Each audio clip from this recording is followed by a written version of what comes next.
Can you hear me now? Can somebody confirm if, because I think now it should be audible. I don't know, some issue with my mic probably. Cool, cool, cool. Okay, now everything is working. Nice then, nice. How are you people? How are you doing? Audio is okay. Perfect then.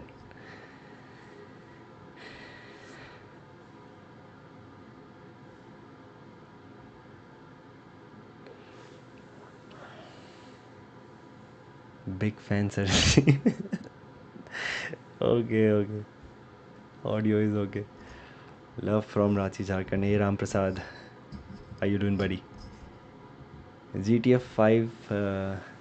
GTA 5? No, yeah. I stopped playing those games long back. Although I still want to play them. My favorite was this Assassin's Creed. I don't know if you have heard of this name. Assassin's Creed is what my favorite. If I will ever start playing games again, if that was to that were so I'll start playing the Assassin's Creed. Like if I were to ever play the games again, that would be Assassin's Creed. I love it.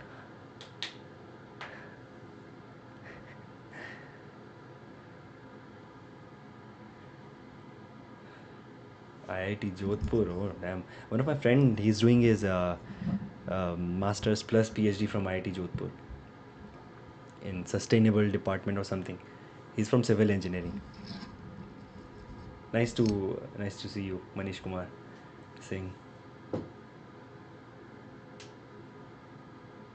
Why do you have this M23 MEA 008 in front of you, Manish Kumar Singh? Big name you got there. Have you put your this college ID as well? Other than this. Okay.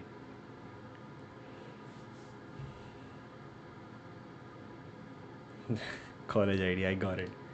Nice. Nice, nice. Are you guys holding up? कैसा चल रहा है PhD application process? Time क्योंकि नज़दीक आ रहा है for the fall, right? कोई कहीं पे कोई अटक रहा है, कोई दिक्कत, कोई तकलीफ़?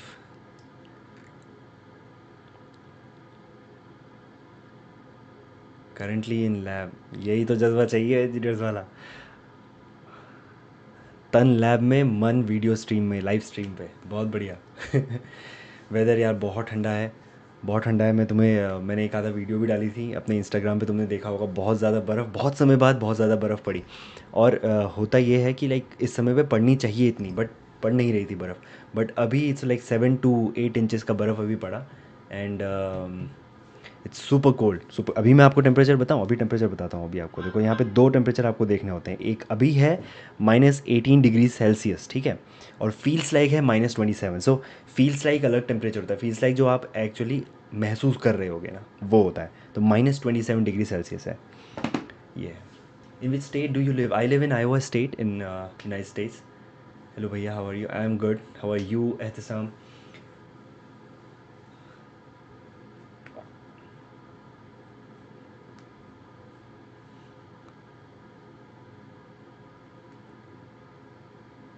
तो वेदर का यार ऐसे ही यहाँ पे ठंडा बहुत होता है। तो आपको ना ये चीज़ें ध्यान देनी होती है जहाँ आप रह रहे हो। जैसे जिस अपार्टमेंट में मैं हूँ, तो यहाँ पे एक सेंट्रलाइज हीटिंग सिस्टम होता है, कूलिंग सिस्टम भी होता है। आपको मिनिमम एक टेम्परेचर मेंटेन करना ही होता है घर के अंदर। आप चाहे घर में रह रहे हो नहीं रह रहे हो, उससे मतलब नहीं है। If you are going out, let's say on a trip और something, you still have to set your temperature to 67 Fahrenheit, which is around 20 degree Celsius. Reason being कि अगर इतने ठंड में आपने अंदर हीटर नहीं जला के रखा और ठंडा होने दिया, तो अगर वो एक टेम्परेचर, एक सर्टेन टेम्परेचर से नीचे चला गया, तो आपके पाइप बस्ट हो जाएंगे। वाटर पाइप्स जो है ना, वाटर जो फिटिंग्स हैं वो बस्ट हो जाएंगे, सीधा सीधा फट जाएंगी। और फिर आपको पैसे देने पड़ेंगे, बहुत बड़ा नुकसान हो जाएगा। तो इसीलिए ये टेम्परेचर मेंटेन करना बहुत ज़रूरी होता है। और दूसरा ये कि रेंटर्स इंश्योरेंस, यहाँ पे यूएसए अगर आ रहे हो ना, तो आपको इंश्योरेंस हर चीज़ का लेके रखना है। मैंने कार ली है, मुझे कार का इंश्योरेंस लेना है। अपना हेल्थ इंश्योरेंस होना चाहिए, रेंटर्स इंश्योरेंस होना चाहिए। यहाँ पे डेंटल इंश्योरेंस अलग से होता है, ठीक है? यहाँ पे जो डेंटल इंश्योरेंस होता है वो अलग से होता है, समझ रहे हो? आई का इंश्योरेंस अलग से होता है। किसी किसी के इंश्योरेंस में आई और डेंटल जो है इंक्लूडेड नहीं होता है। किसी किसी में मेजर सर्जरीज इंक्लूडेड नहीं होती हैं। तो वो प्लान के हिसाब से वेरी करता है। तो काफ़ी खर्चीला है यार, इतना मतलब बहुत ज़्यादा अच्छा भी नहीं है, बहुत ज़्यादा आसान भी नहीं है, तो खर्चे बहुत होते हैं। तो अगर आपको लगता है यहाँ पे जैसे इंडिया में कई बार बोलते भी हैं कि लाइक किसी को 1 करोड़ का पैकेज लगा है, तो 1 crore essentially is, if you do the math, वो ऐसा कुछ 150 या 200 के आसपास होगा, $200,000 के आसपास होगा यहाँ पे। बट यहाँ पे जितने टैक्सेस हैं, जितने आपके खर्चे होंगे, for example if you are getting $10,000 per per month as a salary, I am assuming you are getting that in California और सम अदर बिग सिटी, आपका 10,000 में से 3,000 तो आपका सीधा सीधा रेंट पे चला जाएगा, 3 to 4,000, और से ज़्यादा भी हो सकता है। और फिर आपका रहना खाना पीना, ट्रांसपोर्टेशन का खर्चा वगैरह वगैरह करते करते, तो इट्स अ डिफरेंट स्टोरी, उस पर कभी मैं बात करूँगा बाद में। I receive PhD offer letter from John Hopkins, amazing amazing bro. I don't know मैंने ब्रो कह दिया गलती से, लेकिन एहतशाम, या Ehtesham. I receive PhD offer letter from John Hopkins school of medicine for fall of 2025, tell me something about Maryland, Baltimore, how is the cost of living there if you know. So Baltimore, so I have visited Washington DC, and Baltimore उसके पास में ही है, no, and John Hopkins fantastic university man, congratulations first of all. And Baltimore का जो cost of living of course थोड़ा सा expensive होने वाला है, जहाँ मैं रहता हूँ उससे तो कई ज़्यादा एक्सपेंसिव है, बट जगह अच्छी है, जगह अच्छी है। और पास में वाशिंगटन DC है, देखो एक्सपेंसिव सिटीज़ में से है, तो थोड़ा खर्चीला होगा शायद। ब्रेक इवन तुम्हें, I don't know how much you are getting Ehtesham, how much you are getting as an offer as a PhD. Is it $3,000 or $3,500?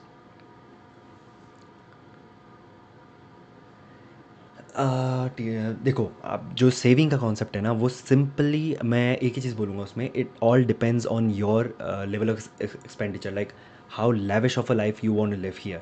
अगर आपको बाहर जाके रोज़ पार्टी करना है, बाहर का खाना खाना है, and if you want to buy expensive things, like आज ये गैजेट, कल ये फ़ोन, ये लैपटॉप, ये headphone, and all these things, savings definitely नीचे जाएगा। But if you are living a normal life में, कभी आपने भाई थोड़ा बहुत ना शॉपिंग कर लिया, और मे बी फॉर क्लोथ्स और न्यू गैजेट्स और something, on an average I would से 30% तक you can save, provided you're living in a place where your cost of living is less, on a lower side, usually Midwest. If you're on the East Coast or West Coast, I mean, saving is going to be little hard. I'm not saying it's impossible, but little hard. But then you'll have to compromise on your living spaces. Maybe you'll have to live in the basement of somebody's house, or maybe you'll have to live in a shared apartment, or maybe a shared room in order to save some money, right?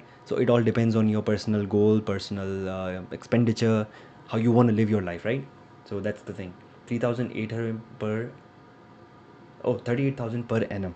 So if I do the math per month, you will be getting somewhere around 38,000 divided by 12, 3,000. It's good. It's good, Ahtisham. You'll be able to easily survive there and maybe save someone some amount as well. It's easy. 3,000 is good.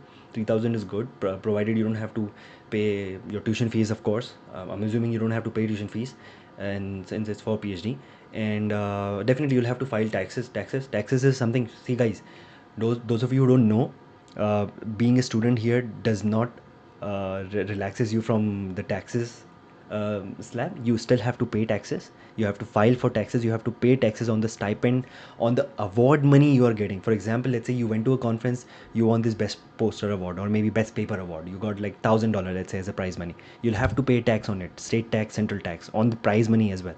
So tax is a big thing, everything will be taxed here, including your stipend. It's not similar to what you have in India, where government is paying you the money and you don't have to pay taxes, right? So that's the thing. So, but Ahtisham, you'll be getting, you'll be living good life there. Don't worry, enjoy now, and keep in touch. Maybe I'll, Anurag Verma. Namaste, namaste.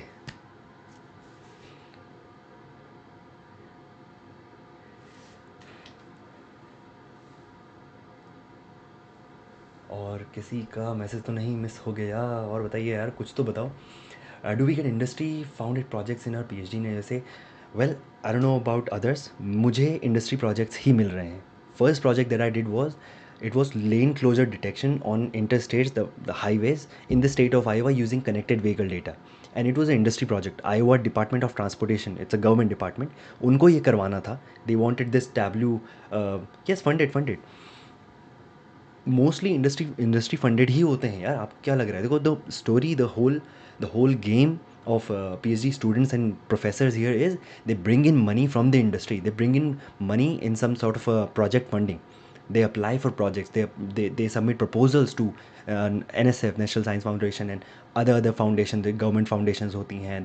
They also go to industries, kind of submitting their proposal, and they then if their proposal accepted, they'll get the funding, and usi funding say they are giving your tuition fees and whatnot, right? They're giving you stipend, all your conference cost and everything is being funded by that.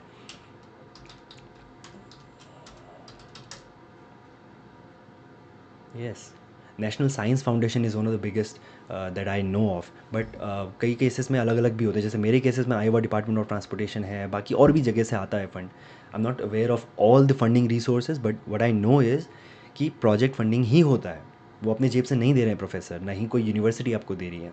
तो it's all from the project funding. And then stipend should increase like in India. What do you mean by stipend then should increase like in India? Do we get industry founded projects in our PhD in USA? I'm not clear. A. Okay, A? What kind of a name it is? You should write your complete name. By the way, so you said then stipend should increase like in India. I didn't get that. If you can clarify a little bit more.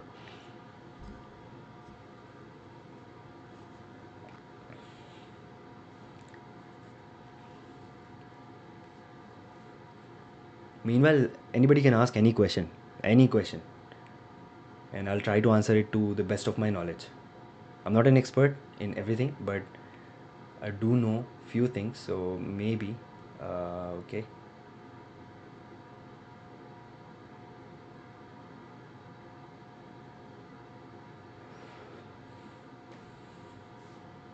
Stipend in general is better than India. It is taxed, but it is better than India. Why I'm saying this? I mean, in India, people who work on industry-funded projects have more stipend than the regular HTRA. I don't think you have this kind of a classification of industry-funded projects will be getting more stipend, and people who don't have industry-funded project or something on that line are getting less stipend. So stipend is generally same. It revolves in the or it kind of fluctuates in the range of 2000 to 3000 or 3500 max. See, there was this guy Ehtesham who was just saying that he got a PhD offer from John Hopkins University. He's also getting around 3000 per month. So the range is in between 2000 to max 4000. The maximum I've heard is 4000. One of my friend, he's in Princeton University, he's getting around 3800 or something. That is because he has this 3000 from the research, and then he's getting some additional funds as well. So that's a different story, but that's the max I've heard. Okay, and the lowest I've heard is 2200 or 2000, something on that line. So the stipend that you will be getting it also depends on which city you are going for your PhD, right? If it's an expensive city, for example Baltimore, Etisham is going to Baltimore or Washington DC or New York or Chicago or West Coast California, your stipend would be on a higher side. But you'll also have to consider the fact that your cost of living is also going to shoot up, right?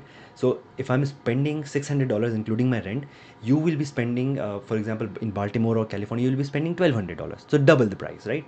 So that's the thing. If any have job 12 LPA in India, they are also applied PhD in USA if money is important in life.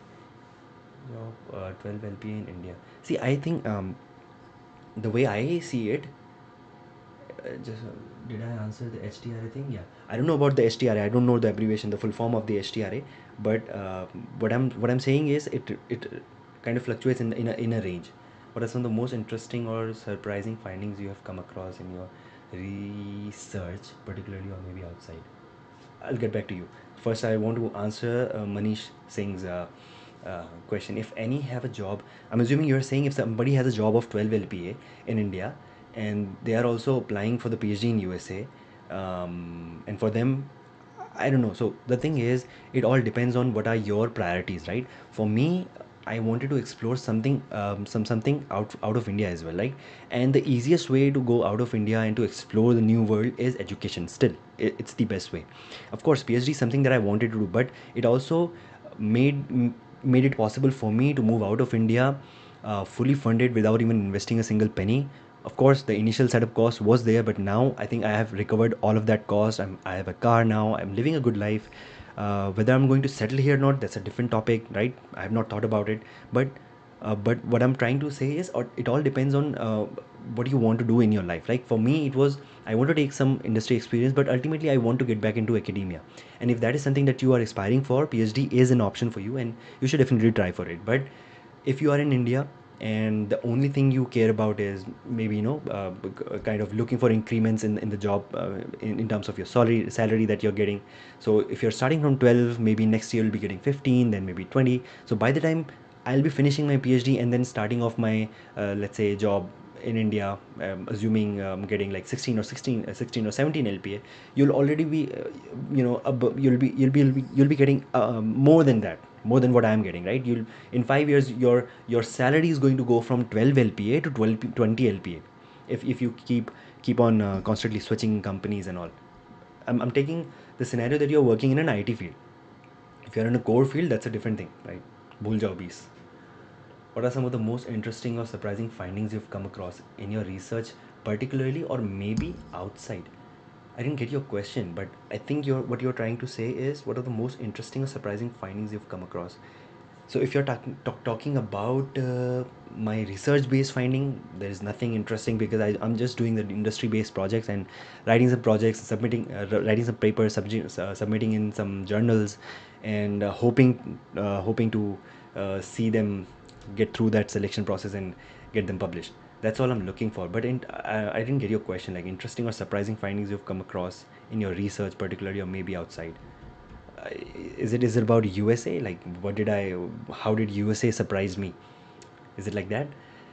If my degree and transcript in bilingual Hindi or English need to translate in English for applying PhD in USA, I would say yes. Ideally speaking, my degree was also in Hindi, but they also had an English line written just below that Hindi line, right? So, but if you can get it translated, it is good. I would say it would be good. Where can I find AI research papers? N- and join projects? Any website, LinkedIn, Facebook, WhatsApp group? No, no, no, no, no, no. So this is now how the things work. Ram Prasad, this is not how the things work. Where can I find AI research papers? It's not about finding AI research paper. It's not just, me sitting someday, putting in like 2 hours and then just writing a paper and then publishing it. No, it takes time. It takes time. You're talking about AI, the most viral and the most, I would say, demanding thing in today's day, in today's time, right? In the current time, people are working restlessly on these AI things, and getting a paper published in this field is going to be a nightmare, I would say. So it's not that easy. You cannot just simply join some Telegram group, some WhatsApp group, some Facebook group, and then just collaborate with people and get your paper published. It's not going to be like that. What I would say, if you're looking for PhD position, don't focus on this part of getting a paper published, because getting a paper published in a very shitty journal would not help you in any way, right? So instead, what you should focus on, build your skills, develop some projects, make some projects, put it on your resume, show it to the person you're applying to, that I have the potential, I've done these projects, and uh, this is something that I'm going to bring on the table if you select me as a PhD student. That's the thing. What is the overall cost of living? Overall cost of living. So overall cost, I've explained it earlier, that I pay my rent, that's around $400, $420, including utility. When I say utility, it means electricity. Okay. Then you can take $100 to $200 for my grocery. That includes my vegetables, my milk, my eggs, my bread, and then there are a few things, maybe a few dine outs that I do in some Indian restaurant, or maybe some Mexican restaurant or Italian restaurant, whatever that is, right? You do go out, right, with your friends, and maybe girlfriends as well. So that's there, and then and I think that's pretty much it. So from $2,200 that I get, I spend around 600 or 700 for my rent and my food and groceries. The rest of the things are my EMI for the car, that's there, and the car insurance that I pay for. But that is something that's only for me. So if you are asking me as my overall cost of living, I would say $800, uh, and at max $900. And in this cost, I have not included any shopping and everything, right? If you're into shopping, if you're into buying new tech, if you're a tech savvy person and you are interested in buying new products on a monthly basis or maybe yearly basis, then that cost will also be, you would want to add that cost to the cost of living.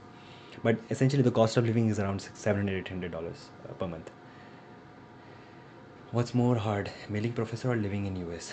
Well, living in US. I think living in US is not hard, provided you make good connections here, good circle here, because that's super important for your survival. Because otherwise, you'll feel lonely. If you don't have any circle, if you don't mingle around with people, you will feel lonely and maybe you'll feel depressed. Especially in this snowy weather, there's a term called as white depression because all you see is white snow out there. If you go out, you'll not even see a single person. I mean, outside walking, of course, it's a minus 30 degrees Celsius temperature, right? In this environment, you cannot find people. So you need to have a group of people whom with you can hang around, hang out and, go to restaurants, go to movie. I just went for Chava yesterday, last night with my friends. It was a fantastic movie. So I think living becomes easy if you're like this. And of course, if you have a supportive advisor who listens to you, who cares about you, who actually listens to you and then supports you and kind of pushes you towards doing things, that's a big plus. That's a big plus. That makes life easier. Mailing is of course hard because you get constant rejections time and time again. You're mailing 50 professors and you have got 50 rejections. You have to take that, right? And you have to move on from that negative feeling that you're getting. And the same thing applies for the job part as well. When you'll be applying to the job, you'll be applying to 100, maybe 200 not universities, 200 companies, right? And out of those 200, you'll be getting 4 or 5 positive replies. That 2 interview calls, and then you'll have to convert that interview into a job. So that part is going to be there, right? So everything is hard. You have to constantly keep trying. मायूस नहीं होना है. I have done bachelor's in NIT. Right now, I'm pursuing masters in IIT Madras. Second semester ongoing. Second semester. Okay. Can I get a PhD in any good university in USA? Well, of course you can. If you'll apply, you're doing your masters in IIT Madras. It's a reputed university, right? I did it from ISC Bangalore, so you do get a brand value attached to that IIT IISc, right?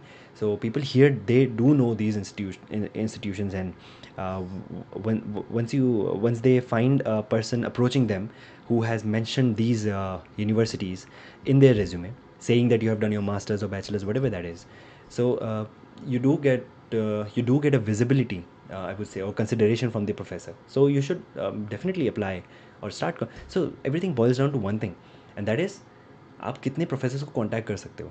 Connection is what matters. That personal connection and the personal approach is what matters. Like applying and all is a secondary part. First, you have to establish a connection with the professor. If professor likes you, he will take you in. It's not you're not applying to the professor, you're applying to the university essentially. That's there. But the thing is, you need to get an approval from the professor first. Once you have that with you, it's easy. Then it becomes easy.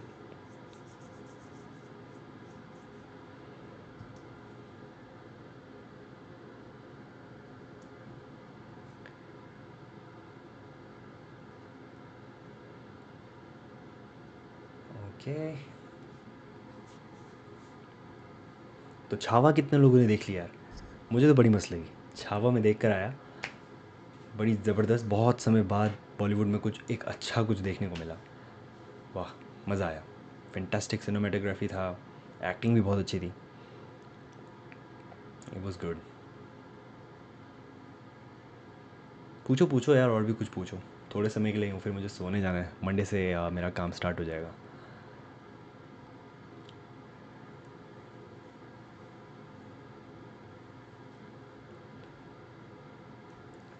Hi Ashutosh Bhai, what do you suggest to students who join MTech in IITs or NITs to do so that they can build their profile for PhD abroad?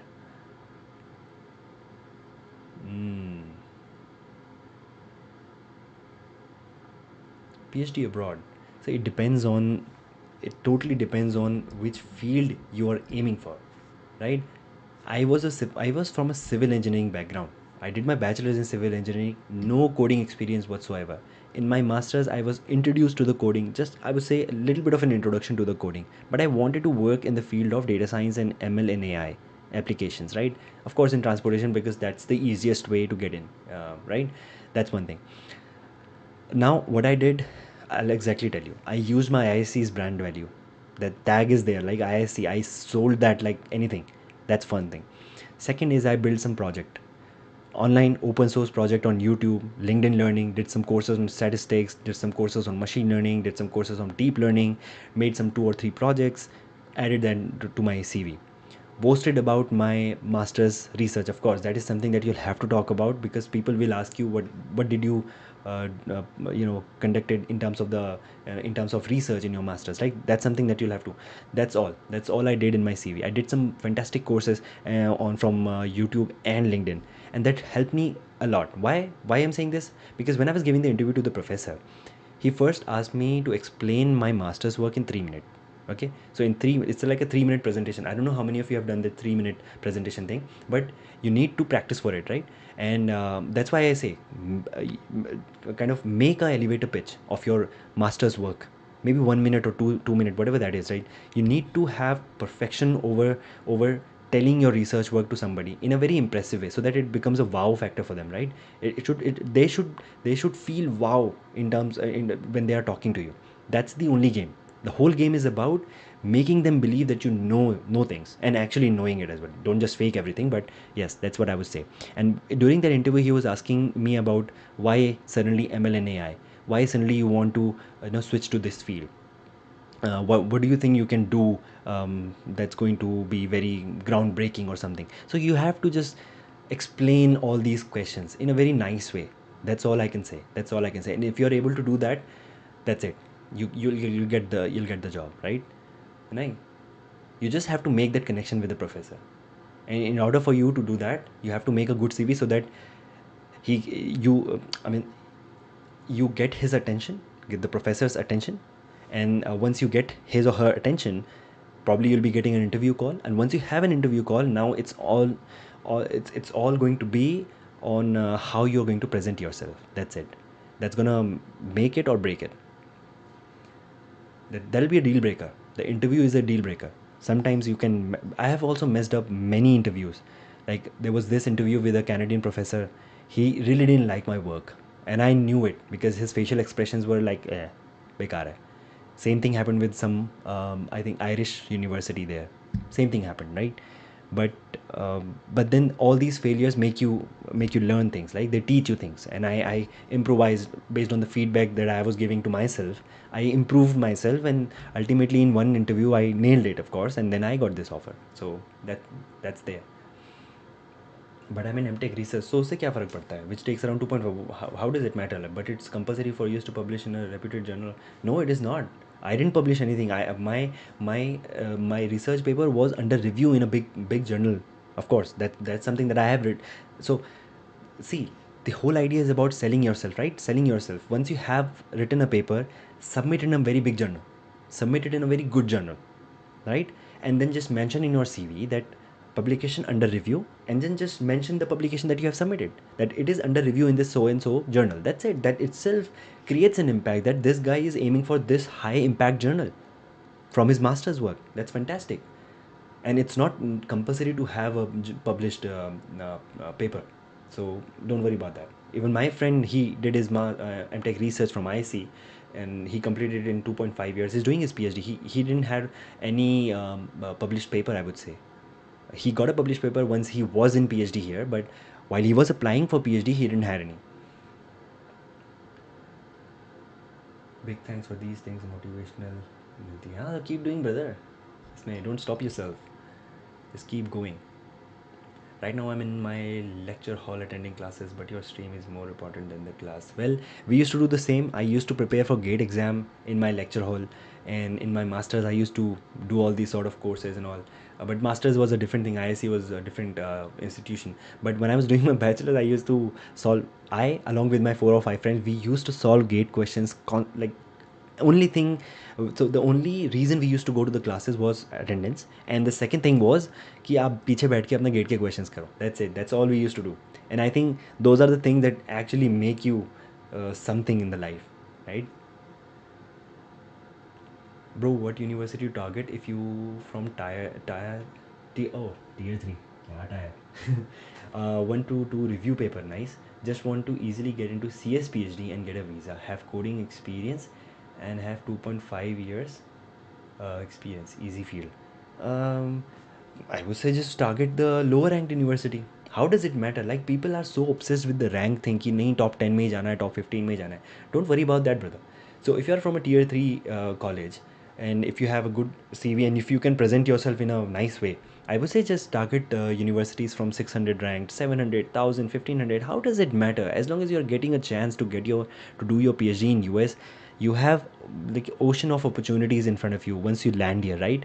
And you can easily make into big companies as well, or fantastic companies, even while doing PhD in not so good ranked university. So that's there, you can. Most economical and shorter way to sell yourself. Most economical, how, like I told you, right? I did some courses on YouTube. Like that's the most economical. All you need is an internet connection. That's it. Make some open source projects. Look, let me give you an example. I don't know, black box, you're targeting for PhD in CS. Let me tell you what I exactly did. I learned about NLP because that had a big hype at that time. It still has. So NLP is something that I learned. Deep learning networks, convolutional neural networks, all this architecture thing. I learned about that. Backstaging, and then you have dropping the and backtracking. Sorry, not backstaging. Backtracking, and then dropping the way, dropout layer, ReLU, all these basic terms. When you do a course like this, you get an idea about, okay, there is something called ReLU, there is something called deep learning networks, there is something called neuron, there is something called flattening of the layer, convolution of the image and all. You're getting it. So all these things, I did all these courses from YouTube, from LinkedIn Learning. Once you do these courses, you can throw in some of these heavy words in the interview. You're getting it. If compare yourself with somebody who has no idea what is deep learning. If somebody will ask them कि यार back tracking क्या होता है बता दो, रेलू क्या होता है बता दो, कोई घंटा नहीं पता होगा यार. And if you have done courses from YouTube और from any source, when you know these terms, at least you can throw some shit to that professor कि ये होता है ReLU, this is what deep learning is, right? That's the whole game. You need to know things. That's it. So that's the most economical and the shorter way. Do some courses, mention them on your CV, sell yourself, and make some projects. थोड़ा बहुत आटे में नमक जितना झूठ चलता है. Like what I used to do, there was one, I should not say this, but एक project था जो मैंने किया नहीं था, but उसका 1 hour का वीडियो मैंने पूरा देखा, and I made some notes इस तरीके से बनाए थे, if that in case somebody asks me questions from that particular project, I should be in a position to answer those questions. Even though I have not done that project, I have mentioned that on my CV, but I should be in a position to tell the answer. I should understand the whole project. That's the most economical and shorter way. That's what I can tell you. Amazing advice. Thank you a lot for the guidance. Thank you for this comment. Mridudeep, nice name. Why, if we are targeting mediocre universities just because we don't have confidence, do the ranking thing matters? I mean, come rank वाली university में थोड़ा easy admission होगा मिलना. Well, I should not say it's easy, but what I can say is you'll get less crowd there, less competition there, because a lot of people are focusing on top 500, top 100, not even top 500, top 100, top 50, which is a good thing. I'm not saying that's a bad thing, but based on, so you have to be aware of your own circumstances, right? You know your profile is not that great. You cannot compete to the people who are applying for Stanford and Oxford and John Hopkins and Princeton. You know that, right? When you have that realization, why you're wasting your money in applying to those universities? Look for professors, look for opportunities in lower ranked universities. How does it matter? I am in a 400 something ranked university in Iowa State University, but I'm happy. Why? My advisor is good. I got a chance to work in a field where I wanted to work in, like deep learning, machine learning, application of these things in transportation, of course. But I got a chance, right? This is what I wanted to do exactly, and I'm doing it, and I'm loving it. Think of a scenario where I got an offer from, let's say, Princeton, working in some transportation policy, which is something that I don't like doing, right? This is something that I was doing in my masters, and the reason I wanted to escape that was it was not my thing. But if I would have been, let's say, getting a PhD position in transportation policy related work in Princeton, 3,500 ka stipend, but doing something that you don't like for the next 4 5 years, you don't know how much stressful it's going to be, bro. So you have to do that paradigm shift in your head, that ranking matters. Ranking does matter, but what matters even more than ranking is the kind of work you'll be doing, the kind of professor you'll be getting. Is he supportive or not? you know because you'll have to spend your next 4 years with him or her. Joining PhD or work experience after BS or MS to be 1% in AI. Ah, Didn't get that question. Joining PhD or work experience after BS or MS to be 1%. If you can explain it a little bit more, maybe a descriptive question would be good. Aryan Bagale. Thanks. Second question: how is daily life for PhD student? How many hours of classes? How many free time? Like, what's the daily schedule like for the first 2 years? So, as you all know, in US you have some course requirements as well. The first 2 years are basically each of your semester is going to be packed with courses, probably 2 or 3 courses per semester. I am taking 2 courses per semester. This semester I'm taking Introduction to Machine Learning. I don't know why, I already know it, but since it's a requirement, I have to do it. There's another course that I'm taking, and then you have to do your research work as well, and then write some papers as well. Ideally speaking, time management depends on person to person. I am able to manage my time pretty well. I've been going to gym 4 times a week, right? Doing my classes, assignments, projects, YouTube, live stream. Like, it takes time. So time management is an art. Watch some courses, or I don't know. I've never watched any courses. I am sorry for saying that, you should watch some courses, but I would say it comes from experience. It comes from not doing procrastination for simple things that you can perform, that you can do and finish in 1 or 2 minutes, or maybe five within 5 minutes. Do them right away. Don't just procrastinate on those things, and that I think, makes a lot of time, makes a lot of room for you, all those creative work that you want to do. For example, for me, it's content creation, live streaming, video editing, and so on and so forth, right? So you ideally speaking, I would say, if you're asking about the free time that you'll get, I don't have any free time. I don't get a free time of, hardly. The last movie that I watched was yesterday, Chava, and before that, I think there were few more moments that I watched some movie, but I don't usually watch any web series or movies that much. So it all depends on your priorities, right? It all depends on the decisions you are making on daily basis. That's what is gonna tell you how much free time, you will have along with your PhD work. Message retracted. Why you guys are retracting your messages? Hi Ashutosh, just want to know how much it is valid to use AI tools in literature review. What are the views of professor regarding the use? See, I see a division there. There are few professors who say, you should never use it, not you should not use it. This is not ethical. And there are professors who are okay with it. I have submitted so far 2 papers, and one of them just got rejected. I think today I got that email, and but not because of that AI thing. So they have started exclusively asking you to mention that if you have used any sort of a generative AI in refining your writing, you can, first of all, you should not put that in acknowledgement. I want to thank ChatGPT, I want to thank Grammarly for supporting me, and so on and so forth. Don't do that. They have just asked the authors to just mention something that generative AI has been used to refine the structure of the paper, something on that line. So they have started accepting it. This is the reality, right? So don't feel guilty if you're using AI tools and writing a literature review, provided you are trying to refine something that you have already written. If you are asking AI tools to write a research review for you, literature review for you, that's not going to work. Because in my experience, the literature review that AI is going to write for you is going to be very bad, very bad. So you'll just if you'll just go through that paragraph that AI will give you, you will know it yourself. It's very vague, very naive, a way of writing a literature review. You'll feel that. So I would say, yes, use the AI tools to get the resource. I have made a separate video, a very detailed video on how to write a research paper 10 times faster. Exact flow that I follow in writing a research paper, all the AI tools that I use, per my personal favorite as well, Elicit. I've made a video. I don't know if I can post a link here. Let me check. If I can, I'll just give it to you, right? And meanwhile, I can take PhD in USA versus PhD in Europe. So I was applying for PhD in Canada, USA. I'm naming all the countries. Okay, Canada, USA, whole of Europe, Middle East as well, Japan, South Korea, Australia, New Zealand, Singapore, and Taiwan. Not in China, I don't know for some reason, but yeah, I've been applying to PhD opportunities in every single continent that you can think of. I never got into this narrative of, PhD in USA versus PhD in Europe. But if you still want to know, in Europe, if you're getting a PhD, it's more like a job. It's like you can join anytime. There's no system like fall semester or spring semester. You just join in a project, probably industry project, which is going to be in 99% of the cases it's going to be an industry project. Your research will be funded from there. You'll be getting a stipend based out of that project, and there are mostly no course requirements. You'll be able to do your PhD in maybe 3 years, and I don't think you need a paper requirement as well. You just need to submit your thesis.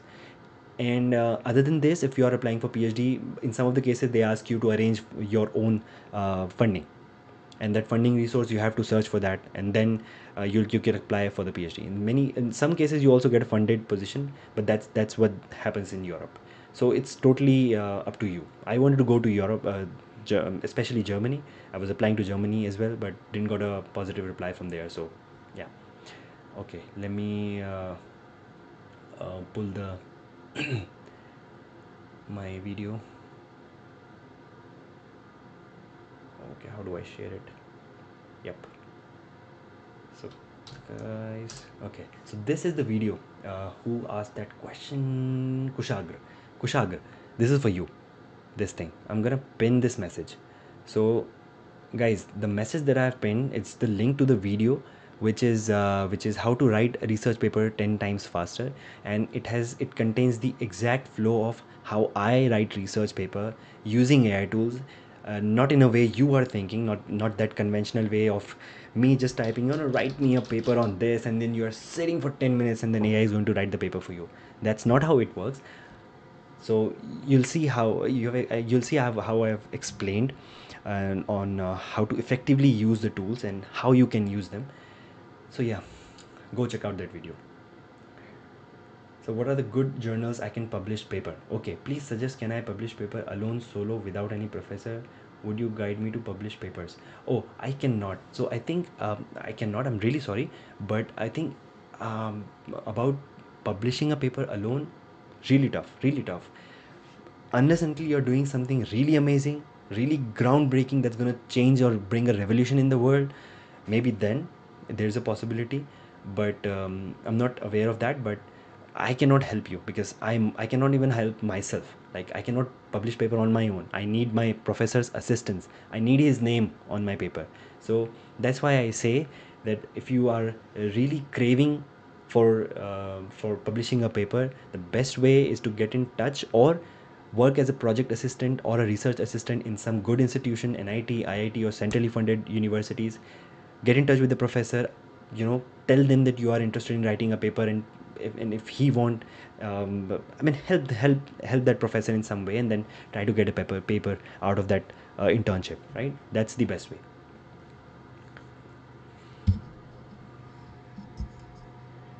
Thanks. Racism in USA has Indian hate increased? What is that, bro? No, I have no idea. Like, because so far I have not experienced any racism whatsoever. Everybody has been so good in Iowa. I've traveled to Chicago. No racism. I couldn't see any instance of that. New York, no instance. Washington D.C., no instance. You do get to see little bit here and there. Of course, I remember in New York there was little bit of that, like comment passing and all. That happens. You don't need to worry too much about it. Just ignore and just keep moving forward. Thank you. Yeah. What was your CGPA in MTech? It was 8.3, I guess, out of 10. It was an absolute marking in ISC. My bachelor's was also absolute marking. Mine was 7.88 out of 10. The topper had around 8.5 or something. So we didn't get any relative marking, which usually the IIT people get. So yeah, that's there. Dhami. Dhami bro, पंदे करा तुमका यही है भाई. Guys, Dhami, Ashok Dhami, ये हमारे साथ के थे बैचलर्स में. यार धामी ब्रो, बहुत भाई ढोंडियाल की शादी हो रही है. बहुत लोगों की शादी हो चुकी है.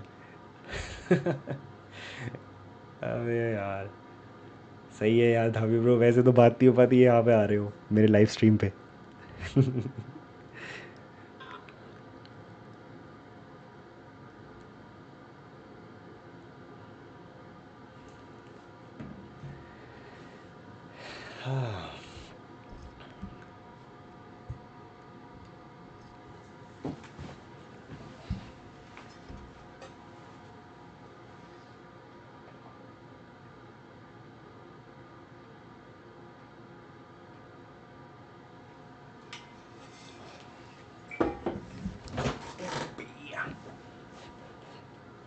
What was your visa interview experience? It was nice. It was easy. I would say तीन क्वेश्चन पूछे थे उन्होंने मुझसे. द फर्स्ट वॉज कि कौन सी यूनिवर्सिटी में जा रहे हो, एंड सेकंड वॉज कि कौन कौन से कोर्सेज लेने का प्लान कर रहे हो, एंड थर्ड वॉज कि how you are going to fund your education. These are the three questions that they asked. And first का ये था Iowa State University. Second was I'm gonna study in transportation engineering. The courses that I'm planning to take was mathematics, statistics, transportation engineering. Simple. And then I told them that my PhD is going to be funded and I'll be getting stipend, and will be using that for my expenses there, to take care of my expenses, and that's how my education is going to get funded, because it is fully funded. So that's it. Mostly the visa interview is going to be easy, and people generally are fearful, and which absolutely makes sense, because I was also afraid of that visa interview, but once it happened, so it was easy. I also watched a lot of videos from YouTube, and you can definitely watch those videos and get an idea, get a feel of what kind of questions they can ask you. If I have seen PhD visa are easy and seen 90. Yes, yes, yes. Yes, yes, yes. It happened. I think it's pretty much same for all the PhD students, and because the thing is, for PhD itself is a very honorable degree program that, I mean, in their, I mean, that's what they think, and it's a reputable degree program, I would say, and if and on top of it, it's fully funded. It's fully funded. You're not, so you're like covered financially. You are covered. So that's what they are looking for. Will you be able to sustain yourself in the US for the next 4 years? Yes, because it is fully funded. Your tuition fees is getting paid off. Your insurance is getting paid off. You're getting a stipend as well. That's not the case with the masters people. They have to provide a proof of their funding, which is essentially what your bank loan and etc, right? So yeah, my professor probably won't give me LOR because he doesn't to anyone. Simple, bro. Reach out to other professors. So this is, so in my when I was in my ISC, three LORs. Let me tell you. First was from my advisor, of course. In your case, that's not the case, but let's see. Second was from a professor from hydrology department, जिनका मैंने एक course लिया था, and I got a A in that course. That's why I went up to him. Third was also from some other professor from structural engineering department. उनका भी मैंने course लिया था, because in IISc the first semester is common. You have to take courses from geotech, hydrology, and structural engineering and transportation as well. So I took my three LORs like this. So you can also reach out to professors other than your department, whose courses you have taken, and probably if you've got a A in them. So that becomes easier for them. It becomes easier for them to write an LOR for you, because you already scored A, so they can boast about you, like, yeah, बहुत अच्छा है, ये किया वो किया वगैरह वगैरह. In total, how much money should we keep aside for the first initial month in USA? Also, how much time does the visa approval process usually take? Visa approval. I think after my interview, it took around 2 to 3 weeks for that final email that I got, that your visa is ready for pickup. You can just I enrolled for the visa pickup. Like I went to Delhi, and then I did the pickup thing. And in terms of amount, I would say, so if you have given your interview, I would say 2 to 3 weeks you have to wait for you to get the final visa. And in total, how much money should we keep aside from the first initial month in the USA? How much money should we keep aside for the first? Oh, for the first month. See, it depends on, again, it depends on the place you're going to. Ideally speaking, I'm just going to give you the general name. Then you'll have to fill in that, dollar value. Your first month of rent, right? Usually speaking, generally $100 for your groceries. At least keep $100 for your grocery. Then first month of rent, whatever it is. I'm not sure of where you're going to go for your PhD. For me, it was around $400. For you, it can be 800, it can be 1200, it can be maybe 200. I don't know, but yeah, first month of the rent, and then you'll have to also pay the security fees, security money to the property management or wherever you're getting a apartment, right? That security fees is essentially 1 month of your rent. So it's like 2 month of rent is something that you should keep with you. Then grocery and a little bit of extra money for your mattress. The basic thing that you will be collecting in the first month, or maybe with your first salary, would be not first salary, but with the money that you'll be coming with from India. Your mattress is going to be there. You need to buy basic items, for example tissue paper, maybe soap, and I don't know what else, right? Maybe 100 or $200 for that, because the mattresses are really expensive here. I got this one for $150. Can you imagine a mattress for $150? It's super expensive, and that's just the mattress, not the frame. The bed frame is separate. The cheapest you can get a bed frame on Amazon is $70. So if you want to make a decent bed with some sort of an elevation, it crosses $200 easily. But for the first month, I would say just buy a mattress only. Don't forget about the bed frame and all. Table, chair, and everything, you can start collecting them later on from the next month. So yeah, that's it. I mean, my guardian MTech guardian. Yeah, it's fine if your guardian MTech research. How the hell is not giving LOR to his own students? That's crazy. He should.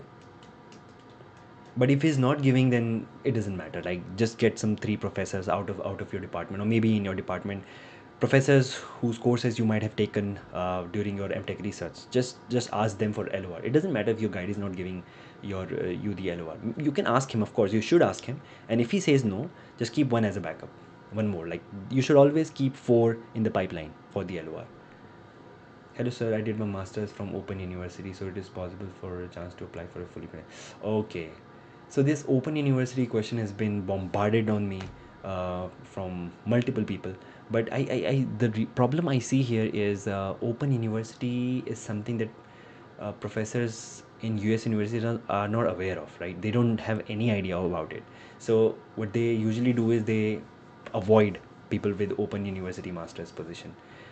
And having said that, I don't want to make you I don't want to make you feel more hopeful, but what you can do is maybe reach out if you have potential, and if you have done things in even if it's Open University masters, if you have done things, if you have really gained some skill, try contacting professors in India itself from good institutions, so that you get some good names on your CV.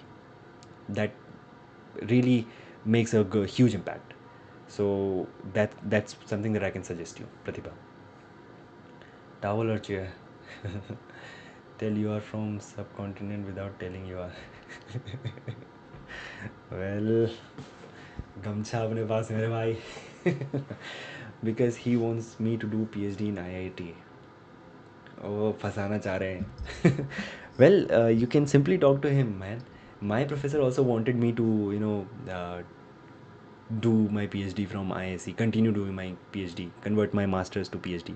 But then I talked with him, had a conversation with him personally, and I went up to him and I said that I did my masters from India's best university. I want to explore more, and I think it becomes crucial for me to apply for a university abroad, because I want to have that experience. And a lot of professors in IITs and ISC are foreign returned. They have done their PhD or postdoc there. So that becomes really crucial. That's something that I just had a conversation with him. I asked him, and then he kind of supported me and said that you should apply, and then he gave me an LOR as well, easily. So in my case, I feel like walking up to them and talking, it makes more sense, I would say. I mean, you can try that, and there's no harm in giving it a try. At least go and talk to him. You can also state the same reason you did your masters from the was one of the India's best institutions, right? IIT and so on and so forth. I'm doing a job as a research assistant from last 2 years. Also, I have done internship with almost 12 NGOs. Pratibha, also working on a research project on mine. That's fantastic. Like, what's your field? If you can tell me a little bit more about your field. And I'm doing job as a research assistant. Well, that's fantastic. That's something to add on your CV for the past 2 years. That's great.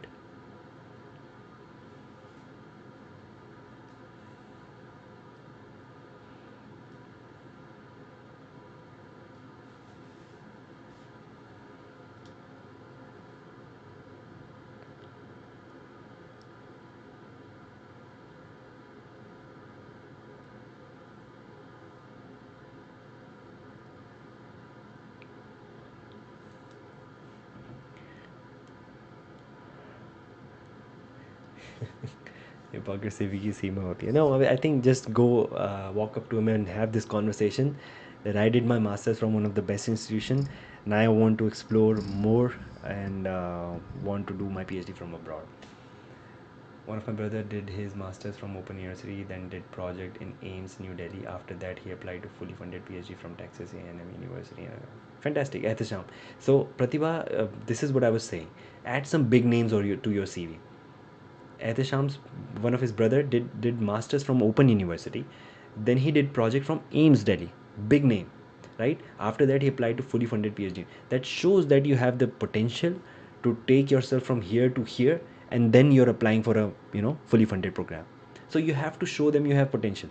If you just did your masters from Open University, and since you are already working as a research associate, research assistant, right, research assistant for the past 2 years, that's a big experience, right? And I've done some job. I think you're from the social sciences background, if I'm not wrong. If you're almost worked with 12 NGOs. Yes. So in that case, things might vary, but I would say there is no harm in reaching out to the professors in the current state itself. Whatever you have with yourself, just psychology. Okay, psychology it is then. Perfect. Then just make a good CV. Start reaching out to the professor. What's the harm? Start making connections on LinkedIn. Start approaching the professors. Start telling them that you are looking for PhD positions. Do you have any? This is what my profile looks like. I've been working as a research assistant for the past 2 years.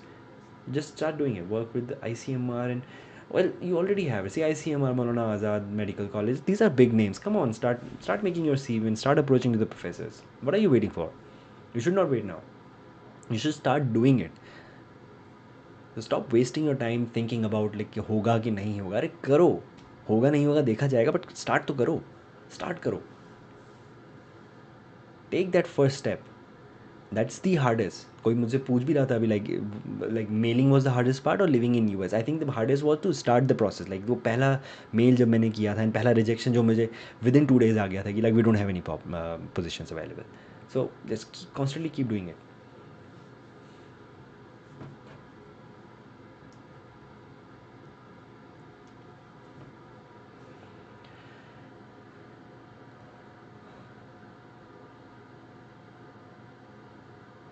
That's nice. That's nice.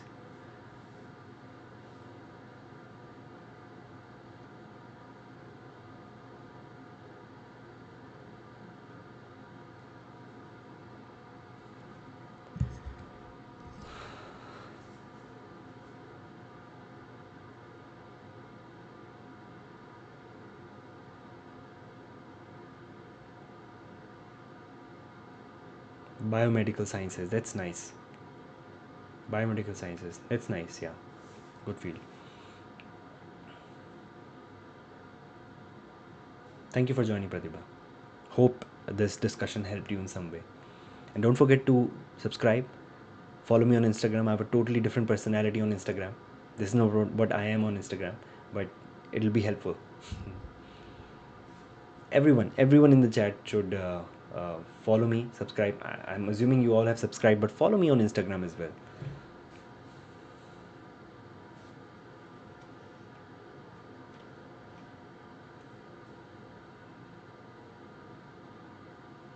2.5 lakh is good amount. You'll be easily able to. Let me break it down for you. Your visa fees. So you have 2.5 lakh, right?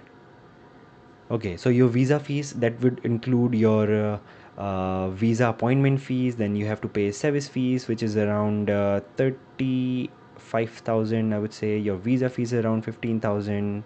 Then you have to give TOEFL exam, right?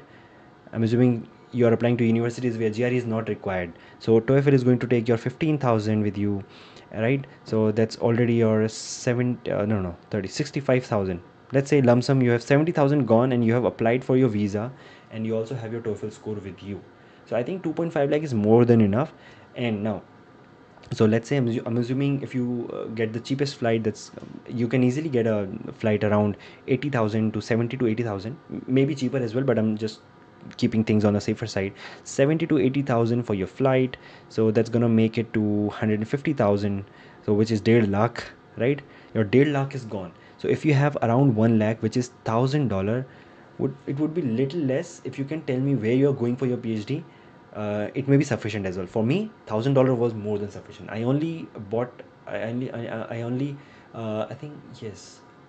Yeah, I also bought only $1,000 with me when I was coming to US for my first month and whatever that is. Yes, so it's going to be a little tight first month, but it's fine. From next month onward, you'll start getting money. So, yeah. But I will give GRE and TOEFL both. So you're giving GRE as well. Why you're giving GRE? Are you sure the university wants the GRE? You should only give GRE if it's a mandatory thing to get a PhD admission. If it's not, then you don't need to give a GRE. I never applied or approached a professor from a university where GRE was required, and to my surprise, 95% of the universities didn't require any GRE exam. That was very surprising because everybody suggested me to give my GRE and TOEFL both. And when I was searching for the universities and the professors, I realized that more than 95% of the universities, they don't even have this GRE as a mandatory requirement. I can easily skip it. So I would say check it. That can save you money. And if that's a mandatory step, then go for it. Like you'll have to look for another lakh or so. That's why I always say like 3.5 lakh. If you have that, that's the most that'll be needed. Hello, Shraddha.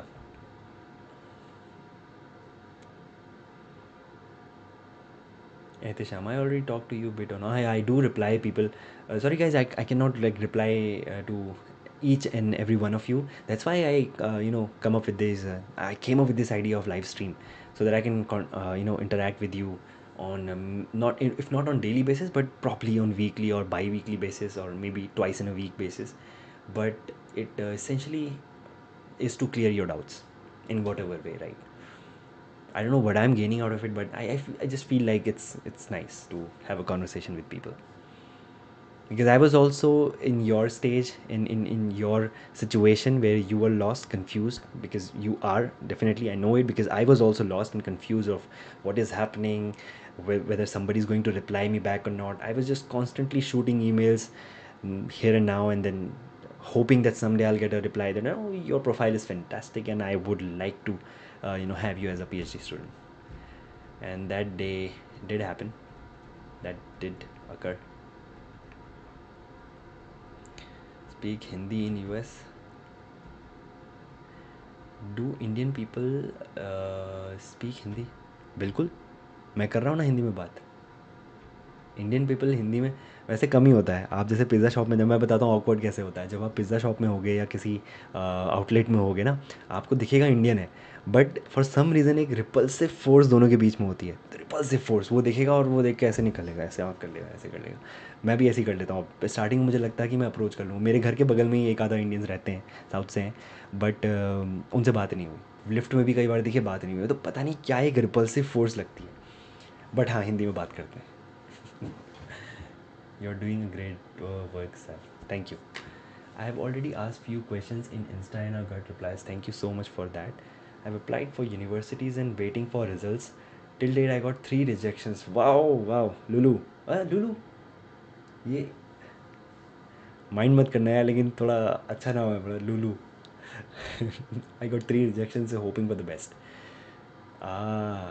It's fine, it's fine, everything starts with rejections, right? आप लड़कियों से बात करते हो तो rejection से ही start होता है यार, किसी को पहली वाली ने कब हाँ कहा है। Same thing applies to the professors. करते जाओ, रुकना नहीं है। You replied me very kindly, thank you Ashutosh भाई। Glad it helped in some way.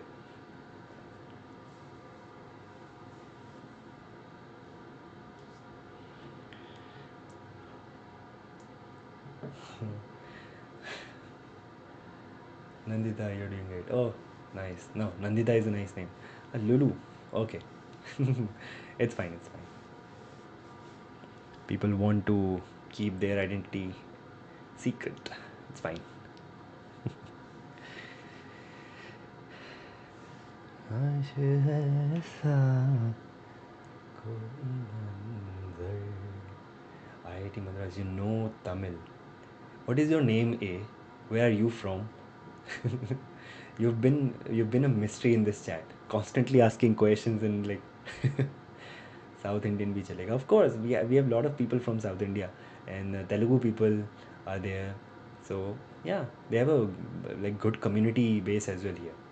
Not only here, like everywhere in the US. So yeah, it's fine. You will get to see Indians. You'll get to see Pakistanis as well.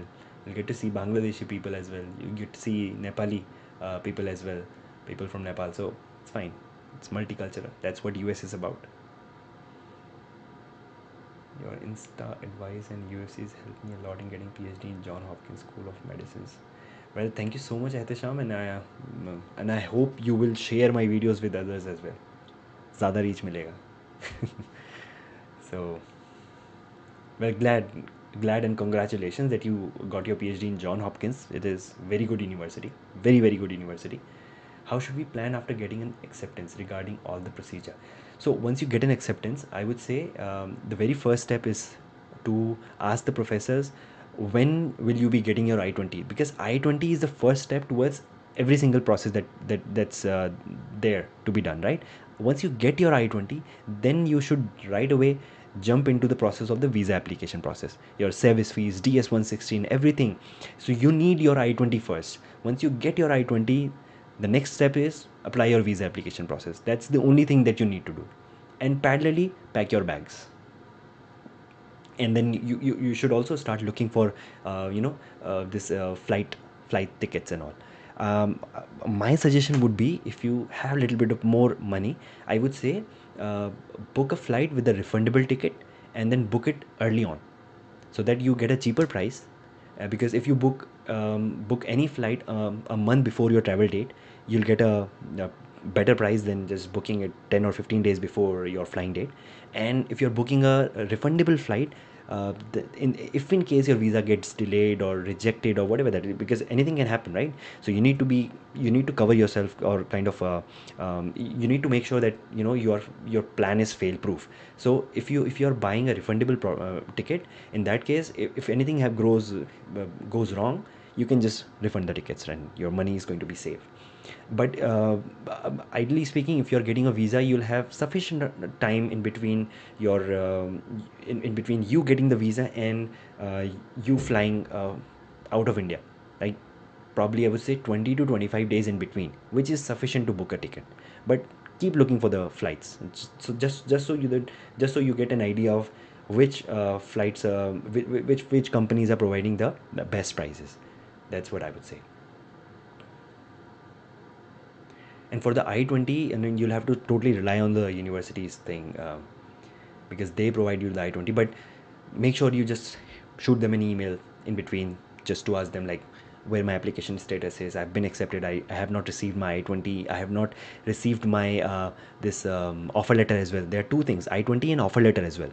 So there are two things that you need to ask the professor for. Professor is going to give you the offer letter, and I-20 will be from the university. I-20 would be used for your all the the visa process and all, but offer letter is also important, because that tells you that you'll be getting this much of a stipend. And Atisham is there, and he might have also received a offer letter which states that he'll be getting $38,000 per year, or whatever that duration is. I'm assuming it is yearly, right?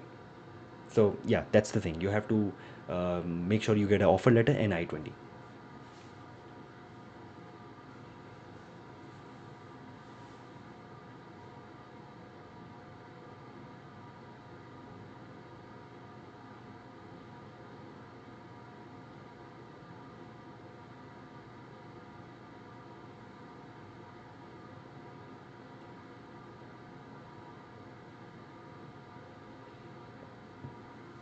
Visa procedure take and how to prepare for visa interview. So visa procedure um, is the most time taking, I would say, because you have to fill your DS-160, then you have to pay your service fees and pay the visa fees. Then only you become eligible to book a appointment, and this booking of appointment is the only bottleneck in between you and the visa, American visa, the F1 visa. That's the only bottleneck. So if you're applying for a fall, I would say 1 or 2 months before your fall semester starts, they just have mass openings for the F1 visa slot or any visa slot, right? You have to get that slot anyhow. Use an agent or do it yourself. You'll have to wake up at 11 p.m., 12 in the midnight, and then maybe 1 a.m. as well, sometimes 2 a.m. as well, to get that slot, because they can open it anytime. And if you're sleeping, you'll be missing those slots. So that's the only bottleneck. Once you get the visa slot, then it is fine. For preparing for the visa, just watch the YouTube videos. There are plenty of videos where people have shared their visa experience. I have shared mine, but I'll not be covering everything because everything didn't happen with me. Like, they didn't ask me all the questions that they usually ask to the people. So it's like you'll have to collect those questions from multiple videos and then get an idea of what kind of questions they are. Just generally speaking, they ask you about where you're going to study, how you're going to fund yourself, what are the courses you're going to take, why this university, what's so special about this university, and then you have to answer them with, like, to the point and truth. You have to tell the truth. There's no way of hiding things. And especially for PhD, it becomes easy. The acceptance rate is really good for PhDs. Why? Because once they ask like how you're funding your education or stay there, you have a simple answer. My whole PhD program is funded. I'm getting a stipend, and I'll be using that stipend for my survival there, for my day-to-day expenses.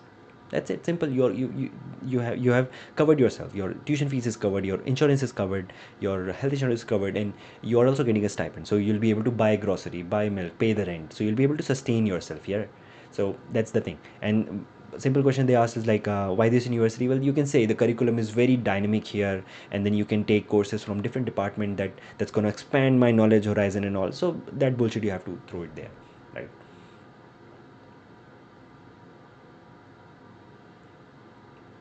जैसे ही snow पड़ती है, अगर बहुत ज़्यादा snow पड़ रही है over the night, तो 1-2 घंटे के बाद स्नो हटाने वाले जो होते हैं, वो अपनी गाड़ी लेके चालू हो जाते हैं। पूरा रास्ता साफ़ कर दिया जाता है।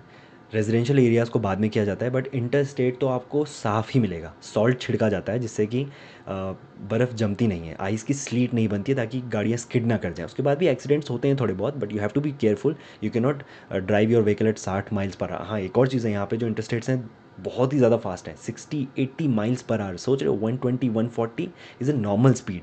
तो उस स्पीड में अगर कोई स्किड कर रहा है तो डेथ है फिर तो सीधा। तो that's why they are very careful of this, and they have snow plows constantly running and cleaning the road throughout that snow duration में, विंटर में। तो कोई दिक्कत नहीं है। DS-160 is better for fill yourself और go. Simple, DS-160 के लिए मैंने हमेशा बोला, just go and watch a YouTube video. UDJ का एक वीडियो है, मैंने तो नहीं बनाया DS-160 का, मुझे मन नहीं किया because there already good videos available. DS-160 के लिए just watch that video once. 30 minute का वीडियो होगा, थोड़ा लंबा लगेगा, but believe me it's going to be worth it. DS-160 का एक आइडिया आ जाएगा, है ना? तो उस वीडियो को देख के जब आइडिया आ जाएगा ना, तुम खुद भर पाओगे। कुछ बड़ी बात नहीं है, तो डरने का बिल्कुल ज़रूरत नहीं है। Just go and watch this video from UDJ, YM Grad, and then there are other creators as well. They have explained beautifully how to fill the DS-160, and then you will get an idea, and then you can fill your DS-160 on your own. Don't worry about it. And if in case you make some mistake, you can fill another DS-160. That's another thing, right? DS-160 तुम दोबारा भर सकते हो, कोई उसमें खतरनाक ऐसे डरने की ज़रूरत नहीं है कि एक बार भर दिया गलत हो गया, बिकॉज उसमें ना अपडेट करने के लिए थोड़ा अजीब हो जाता है। Once you do the final submission, फिर उसमें अपडेट होने का थोड़े कम चांसेस होते हैं, जितना मेरा एक्सपीरियंस था। ऐसे में जो you just fill another DS-160, and अब जब इंटरव्यू में जाओगे तो जो नया DS-160 भरा है उसको लेके जाना है। That's the only mistake people do. कई बार उनकी गलती होती है, वो नया DS-160 भरते हैं, लेकिन फॉर्म जो है पुराना लेके चले जाते हैं, तो उसमें DS-160 फॉर्म नंबर होता है पुराने वाले का, जिसमें आपने गलती करी होती है, तो इससे आपका वीज़ा रिजेक्शन हो जाएगा। तो ये छोटी छोटी चीज़ें हैं, minute details that you have to take care of. Is it possible that universities directly give you acceptance without interviews? Well yes, it is possible. मेरे केस में जो इंटरव्यू हुआ था, it was informal interview with the professor, but at the same time in यहाँ पे department है in biochemistry, they have a proper dedicated interview round जिसमें कि your interested professor and other than him, I think 4 or 5 professors, they sit together along with some postdoc and PhDs. They sit together and grill you, not grill you, but essentially like having a conversation kind of a thing.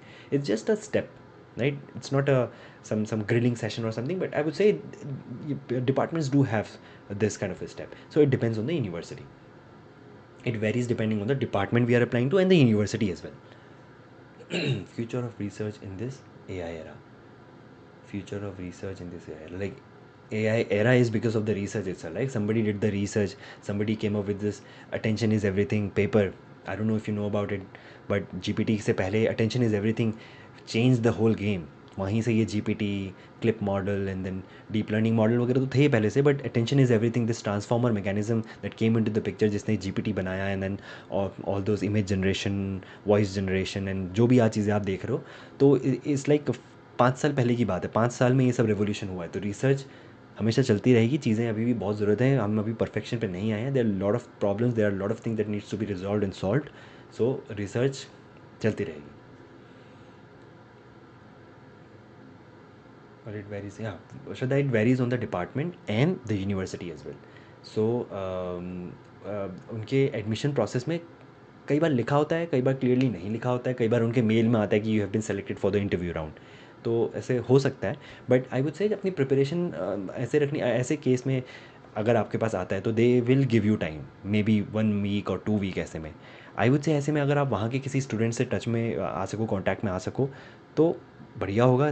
They can give you some insider information कि भाई ये ऐसा है, वो वैसा है, यहाँ पे ऐसा है, वगैरह वगैरह. अदरवाइज आई वुड से just prepare your CV really well, your research, and जो भी आपने काम किया है वो सब आपको पता होना चाहिए. And that's it. you're all set. Is the weather in some North American states very cool? Huh? To handle for someone from warmer states of India, where there are mild winters. States, North American state. Is the weather in some American to handle for someone from? So if you're from a warmer state, I mean, it doesn't matter. See, thing is, even though it's minus 30 degrees Celsius out there, I'm sitting here in 25 degrees Celsius because I have a centralized heating, right? If I go to the lab, again centralized heating. If I go to the class, centralized heating. If I go to a library, centralized heating. The only time I have to face this winter is when I'm walking up to the bus stand. If I have a car now, it's for me, it's like walking up to the car, and then from car's parking lot to my class. So only that maneuver that I'm doing, or kind of the travel that I'm doing from car to class and all. So for your case, if you're taking a bus from your home to the bus stop, and then from inside the bus again, it's all heated. So you don't get to have that kind of an exposure to the cold, right? So it's all safe. You'll be able to survive. No issue. My parents want me to do job, but I want to do PhD abroad after MTech. Okay. Okay. So you're asking me like, is PhD abroad is a better idea than job? Well, if you are ready to grind for next 5 years, 4 years here, and trying to solve something, you learn a lot of things. I have personally gained a lot of skills that I have never thought of, that I can even work in these fields like AWS, machine learning, deep learning, all these things, statistical models.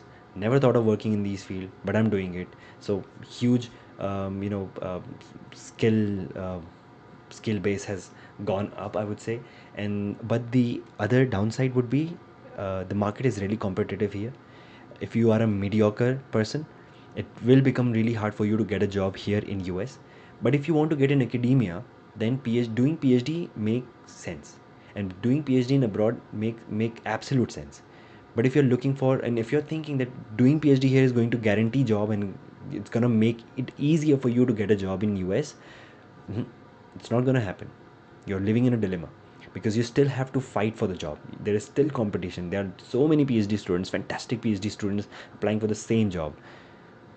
If you see on LinkedIn, the moment a job is posted on LinkedIn, you will see within in 1 hour or so, you'll have more than 100 applicants, more than 1,000 applicants, and so on and so forth. So that's the condition that I'm talking about, right?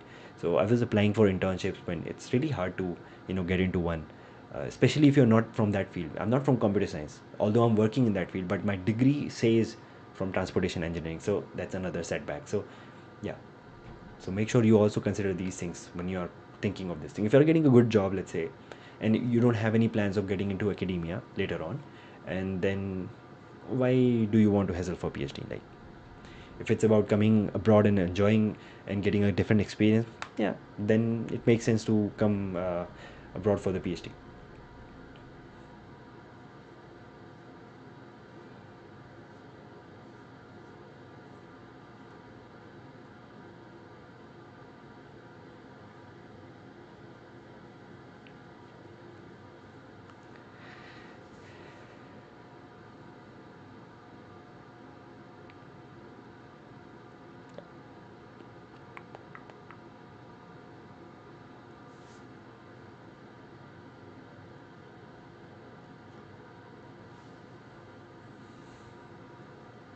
Can we apply for PhD positions having transferable skills? You know my profile, and there is a position which requires knowledge of machine learning. Of course you can. Who's stopping you? Yeah. You can definitely if it has something of, but if it's having an application in, let's say, biochemistry or biomedical sciences or something, probably that's going to be a big switch. But if it's something revolving around your current field, definitely apply for it, and try to make your CV in that way. Or if not your CV, but try to sell yourself in that interview. If in case you get an interview, try to sell yourself as a person who has the potential to use or apply this machine learning and statistical knowledge in whatever field it is.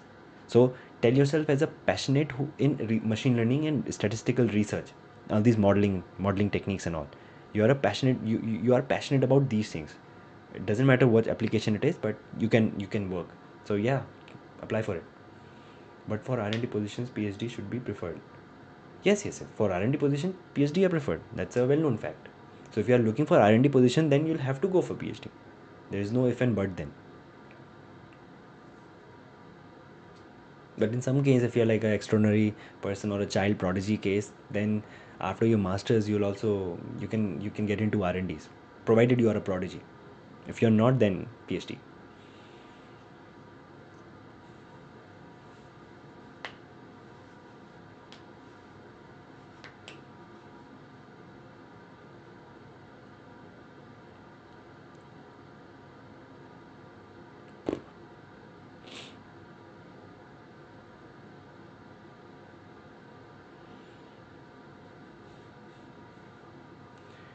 एक सवाल है मेरा. You mentioned the market is competitive. So do you think the market be saturated in the field of AI, ML, robotics in the next 5-7 years like it has happened for entry level CS? Well, जिस तरह से चीज़ें दिख रही हैं, जिस तरह से चीज़ें जा रही हैं, लाइक मैं एक वीडियो एक और पोस्ट करने वाला हूँ of developing a web app using AI tools only. कोई कोड एक्सपीरियंस नहीं चाहिए, and then you can develop a web app now. इसका मतलब ये नहीं है कि हमें डेवलपर्स नहीं चाहिए, सॉफ्टवेयर इंजीनियर्स नहीं चाहिए. Of course it's at some point you do need them, right. But जो सवाल तुम्हारा है कि मार्केट कॉम्पिटिटिव है, आई थिंक यार ये अभी भी एक बूमिंग स्टेज में ही है यार. अभी तक अभी आप AI का यूज़ केस क्या है देखो. अभी तक आपने कोई भी ऐसे सिवाय सिवाय कंटेंट क्रिएशन में AI के हेल्प के, अभी तक मुझे इतना अच्छा यूज़ केस ऐसे नॉर्मल पब्लिक तक आने वाला दिखा नहीं है. कंपनीज ने नो डाउट किया है. उन्होंने अपना जो है पाइथन डेवलपर्स को हटा के AI से कोड जनरेट कर रहे हैं, उस लेवल पे काम हो रहा है. बट अभी भी आप देखो तो एक जो होता है ना डिस्पोजल पे आना, like for normal general public, अभी तक हमारे पास क्या आया, GPT आया है, जेमिनी आया है. All these are like voice assistants जो कि पहले से थे बट अब बहुत बेहतर हो गए हैं. परप्लेक्सिटी है जो कि आपने गूगल सर्च को आप परप्लेक्सिटी से रिप्लेस कर सकते हो, बेटर सर्च रिजल्ट देगा, राइट. बट ये कॉन्स्टेंटली रिसर्च चलता रहेगा. तो मेरा पॉजिटिव आउटलुक है, अगर मुझसे पूछोगे तो मेरा तो पॉजिटिव आउटलुक है कि जो AI रिलेटेड फील्ड है उसमें सैचुरेशन नहीं आएगा. सैचुरेशन उनके लिए आएगा जो कि अभी भी कन्वेंशनल तरीके से काम कर रहे हैं, राइट. अभी भी उसी उसी तरीके से काम कर रहे हैं जो बिना AI कोड का या AI टूल्स का यूज़ करे हुए. फॉर एग्जांपल मैं बताऊँ, मैंने AI का इंटीग्रेशन ऐसा कर दिया, मेरा असिस्टेंट बना है भाई, मेरा भाई है वो. हर समय मेरे कंधे से कंधे मिला के चलता है. चाहे पेपर लिखना हो, चाहे ईमेल लिखना हो, चाहे कोड को डीबग करना हो, या किसी आइडिया के लिए जो है कोई आइडिया के लिए मुझे ब्रेनस्टॉर्म करना हो, या मान लो मैं कोई PPT बनाना चाहता हूँ, आई have the basic idea but मुझे उसको ऑर्गेनाइज करवाना है, तो मैं GPT को बोलता हूँ कि भैया ये मेरे पास टॉपिक है, इस पर मैं बोलना चाहता हूँ, and I want 10 slides on this. तो वो स्लाइड 1 स्लाइड 2 स्लाइड 3 करके मुझे बना के देता है. So it's like I am making my self efficient. मैं ये खुद भी कर सकता हूँ बैठ के, बट मुझे 4 घंटे लगेंगे, और यही 4 मिनट में हो गया. 4 मिनट में मेरे पास आउटलाइन बन के आ गया पूरे पेपर का, जिसमें लग जाते हैं 1 2 3 घंटे. So it's like making things efficient. मैं ज़्यादा काम कर पाता हूँ. जो काम जो शायद मैं एक हफ्ते में कर पाता था, वो अब मैं 3 दिन में कर पा रहा हूँ. तो चीज़ें एफिशिएंट भी हो रही हैं, ठीक है. नेक्स्ट प्रोग्रामिंग लैंग्वेज भी इंग्लिश. हाँ यही तो है. लाइक जेनसन हुआंग एनवीडिया के उन्होंने जो CEO हैं, उन्होंने भी ये क्या बोला है. दे यार एक चीज़ देखो ना आप, एक टाइम था जब मोर्स कोड इन सब में बात होता था, तो उसके बाद एक रूम में कंप्यूटर आता था आपका, ठीक है. एक रूम में कंप्यूटर आता था, उसमें कैलकुलेशन कैलकुलेटर जितनी होती थी. धीरे धीरे वहाँ से ट्रांजिशन करके हम यहाँ आए. फिर एक आती थी आपकी शायद मशीन लेवल कोडिंग होती थी ना, मुझे उतना पता नहीं है. लेवल कोडिंग बोलते हैं उसको, क्या बोलते हैं. हाँ, मशीन लेवल प्रोग्रामिंग होती है। मशीन लेवल प्रोग्रामिंग के बाद आपके पास C, C plus plus, C sharp ऐसी चीज़ें आई, फिर जावा स्क्रिप्ट आया, और फिर ये सब चीज़ें हो गई, जावा जावा स्क्रिप्ट आया, और उसके बाद पाइथन हो गया और आर हो गया। तो Python is much more simpler, क्योंकि उसमें आप लाइब्रेरी के फंक्शंस, लाइब्रेरी यूज़ करते हो, लाइब्रेरी से आप फंक्शंस को कॉल करते हो, क्लास को कॉल करते हो, अपनी चीज़ों को सिंप्लीफाई करते हो। तो एसेंशियली आप कर क्या रहे हो, ओवर द टाइम आपने चीज़ों को सिंपल किया है। अब भाई कोई नहीं सीख सकता या सीखना चाहता सी, सी प्लस प्लस, वो आज एम एल वगैरह में अगर काम करना चाहे तो कर सकता है। हालांकि ये हमको पता होना चाहिए कि पाइथन में डेवलप करी हुई चीज़ें थोड़ी सी स्लो होती हैं, और सी शार्प में डेवलप करी हुई चीज़ें वो ऐसी हैं जो कि वो लैंग्वेजेस फास्ट होती हैं। अब उसका क्या रीज़न है उसका तो मुझे भी नहीं पता, बट एसेंशली ये है। बट यही बात है ना कि पाइथन थोड़ी और रीडेबल है, थोड़ी और जो है कॉम्प्रिहेंसिव सी फील होती है, तो हम उसको यूज़ करते हैं, और धीरे धीरे ये ट्रांजिशन हुआ है। ठीक है, तो काफ़ी हद तक इंग्लिश जैसी लगती है ना पाइथन, तो ये अल्टीमेटली होगा यार कि इंग्लिश ही बन जाएगी। अब ये इंग्लिश बन जा, अब ये कहना कि next programming language will be English, इसका मतलब ये नहीं है कि बहुत चीज़ें ईजी हो जाएंगी। अभी prompt engineering is a new thing. Those of you who don't know, just search about the type of prompts, chain of thought, और अलग अलग तरह की प्रॉम्प्ट्स होती हैं, लाइक 12 टाइप्स की प्रॉम्प्ट्स होती हैं। Prompts is what, essentially giving instruction to the GPT. अगर आपको इंस्ट्रक्शन अच्छे से देना नहीं आता, आपका आउटपुट बहुत बेकार आएगा। आप करके देख लो इस एक्सपेरिमेंट को, तो आपका वो जो इंग्लिश है ना, next programming language will be English, वो इंग्लिश को भी अच्छे से आना चाहिए, प्रॉम्प्टिंग का टेक्निक आनी चाहिए, what you want from that agent वो भी आपको अच्छे से आना चाहिए। अगर आपने उसको अच्छे से नहीं बताया तो कुछ नहीं कर पाओगे। But the department is civil, should I go? Of course Shraddha, you should go for it. Like मेरे ही डिपार्टमेंट में, जहाँ मैं जिस लैब में हूँ, 1 2 3 4 5 6 आउट ऑफ आई थिंक 10 और 11, 6 लोग कंप्यूटर साइंस और इलेक्ट्रिकल इंजीनियरिंग के हैं। Core system engineering department, VLSI और इन सब चीज़ों के हैं, right? I don't no, system engineering होता है ना ईसी में, या इलेक्ट्रिकल इंजीनियरिंग में होता है, तो उससे हैं। They are working on video language models, है ना, LLaVA, open open open source, उसमें क्रैश नैरेटिव वगैरह वगैरह इस सब पे काम करते हैं। और कंप्यूटर साइंस के हैं जो कि कोर एक फेडरेटेड लर्निंग पे काम करता है, एक जो है लार्ज लैंग्वेज पे मॉडल्स पे ही काम करता है, और और किसका एग्जांपल दूँ, एक अगेन जो है computer vision and deep learning models पे काम करता है, और टाइम सीरीज डेटा पे काम करता है। एक बंदा है who is working on agriculture projects, application of M L and A I, but working on agriculture projects. Company है कोई एग्रीकल्चर की, उस पे, और मैं भी उनमें से एक प्रोजेक्ट पे मैं भी अभी अभी मतलब इंडक्ट हुआ हूँ, मैं भी उस पे काम कर रहा हूँ। तो चलता है। ये मत सोचो कि डिपार्टमेंट सिविल है, ऑफ कोर्स डिपार्टमेंट सिविल है, उसमें एक ही सेटबैक तुम्हारे लिए होगा, वो ये कि तुम्हारा पीएचडी जो मिलेगा तुम्हें, ऑफ कोर्स ऐसे सिविल वगैरह में मिलेगा, and if you are okay with that, that is fine. If you are not, then उस प्रोफेसर से ये बात कर सकते हो। इफ़ अगर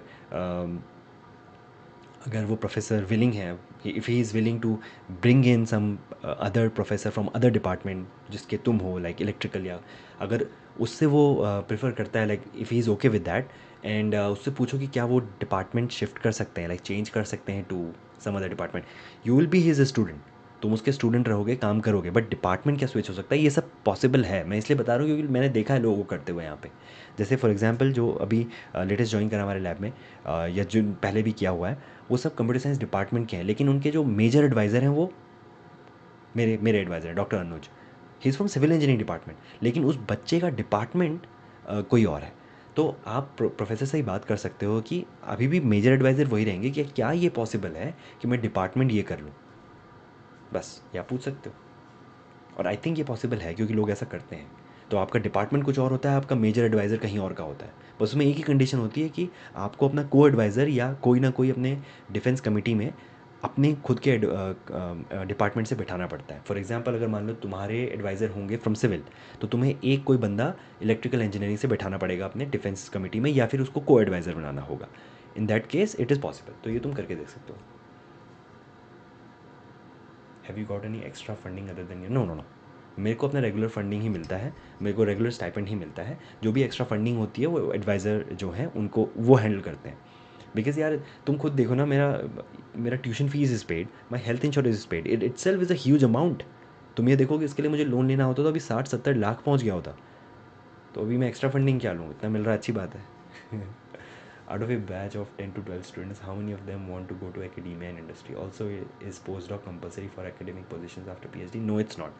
First of all, postdoc is not compulsory for academic position, although it's advisable. Why? Because it gives you an experience of how independent research work. Because if you are appointed as a postdoc, the professor expects you to guide the PhD students in that lab, write some paper, review some paper, publish it, because essentially that is what you're going to do once you become a professor somewhere in university, right?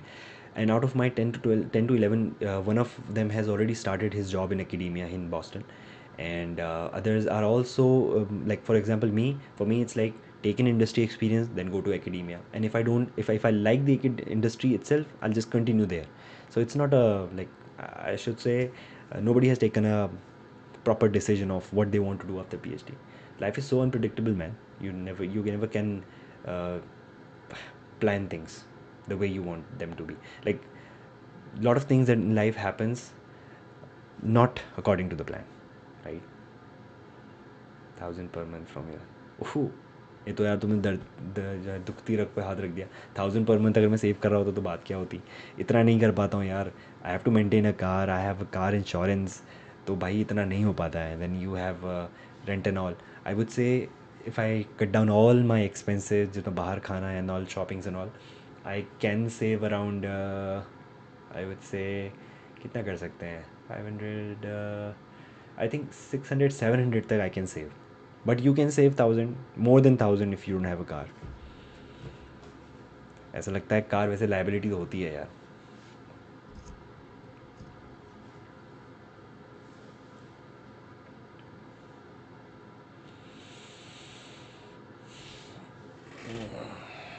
Oopsie.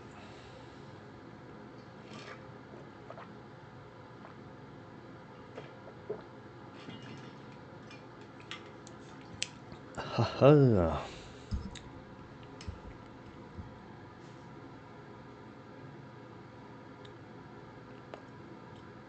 How many PhD students does a professor takes? Like recently, the professor to which I applied to just have one student till now. Does it influence the acceptance decision? Nahi, it does not. It depends on the what do you say that क्या बोलते हैं, whether he's an assistant professor or a professor or associate professor. Generally assistant professor वो होते हैं who has recently entered into academia, जिनको 3 years 4 years में max इतना हुआ होगा. So they are actively looking for PhD student, but they don't hire too many PhD students because अभी वो असिस्टेंट प्रोफेसर हैं. बट फॉर अ प्रोफेसर जिन्होंने एक प्रोफेसर लेवल पे अचीव कर लिया है, like who have become a professor, उनका थोड़ा सा नेटवर्क अच्छा हो जाता है, रिस्पेक्ट अच्छी हो जाती है. So for them it becomes little easier to get the funds for, and that's how they have more number of people in their lab, right? 10 12 15 16 इतने हो सकते हैं. बट अगर कम भी हैं तो it doesn't matter. As long as you're getting a chance to work in the field that you want to work in, it's fine. Join them. It's fine. Would you mind sharing a week in your life? How hectic is it as a PhD candidate? Of course, I can tell you it's by I have it by heart. So Monday I don't have any classes, but Monday I usually reach lab by 10 a.m. I try to reach by lab by 10 a.m. Then 1 to 2 I take my lunch, and then from 2 to 4:30 or 5, and it's a total 9 to 5. I have to complete my 20 hours in 1 week, right? Monday, since I don't have any class, I try to max out in that 20-hour requirement. Tuesday I have a class from 2 to 3:30, right? So Tuesday I go to lab in the morning, then I go for my class and come back home. Then I don't go to lab again. Wednesday I don't have any class, I go to the lab whole day. Thursday I have classes from 2 to 3:30 and then 5 to 8, so I don't usually go to the lab. Friday are usually my lab meetings and all, so I go to the lab usually around 10 to 11 a.m. and then at 2:30 my lab meeting starts, which is essentially about the weekly updates that we have to share with the professor. Like, this week I did this week I did this, I was stuck here, I was working on this paper, I was working on this problem, and so on and so forth. And by 4 or 4:30 we are done, and then after 5:30 we go to the bar with our friends, have some drinks and probably food outside, and then Saturday we wake up late enjoying our time, and then I get into content creation because that's something that I do on Saturdays. And Sunday I try to keep it for myself. Probably I think about watching a movie, and then I'm again like, see, instead of watching movie, I'm just making a movie for you guys, right? That's what I'm doing. That's what my week look like.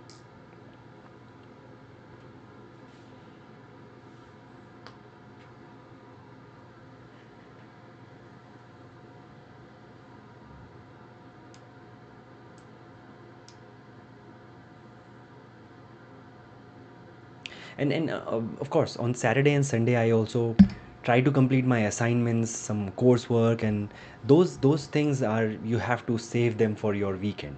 You can definitely enjoy during your weekends. Go out, hang out with your friends, go to some destinations, but you have assignments as well. So if you, for example, the courses that I'm taking this semester, they don't have too many assignments, but last semester there was this course where I have assignments every single week. So you can think of that pressure, right? So it depends.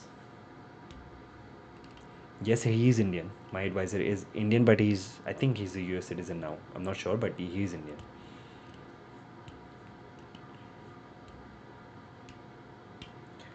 Before coming there, how to do financial planning.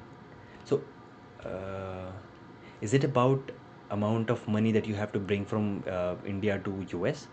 I can say lump sum, as a lump sum amount would be 3.5 lakh, and whatever you are left with after your visa, flight, and everything in Indian expense, whatever you are left with, just regarding credit card. Oh, credit card. Oh, it's super easy.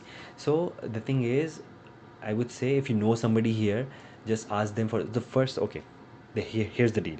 Once you land in US, the very first thing you have to do is go to the international student office the next day or next to next day after you are done with your jet lag. Go to that international student office, tell them that you are here. Is there anything university requirement or anything that you want me to do? Probably the first thing they will ask you to do is make the university ID card. For that, you'll have to pay $10, $15, whatever that is, right? And for that, I would say just bring one forex card from India, multi-currency forex card. I took, I think, Thomas Cook. Just keep that card with you. It's going to be super helpful for your first month or at least 15-20 days, and all those basic payments you can do from that. And then once you're done with this, second step, so first is your university ID card, second is going to be your bank account.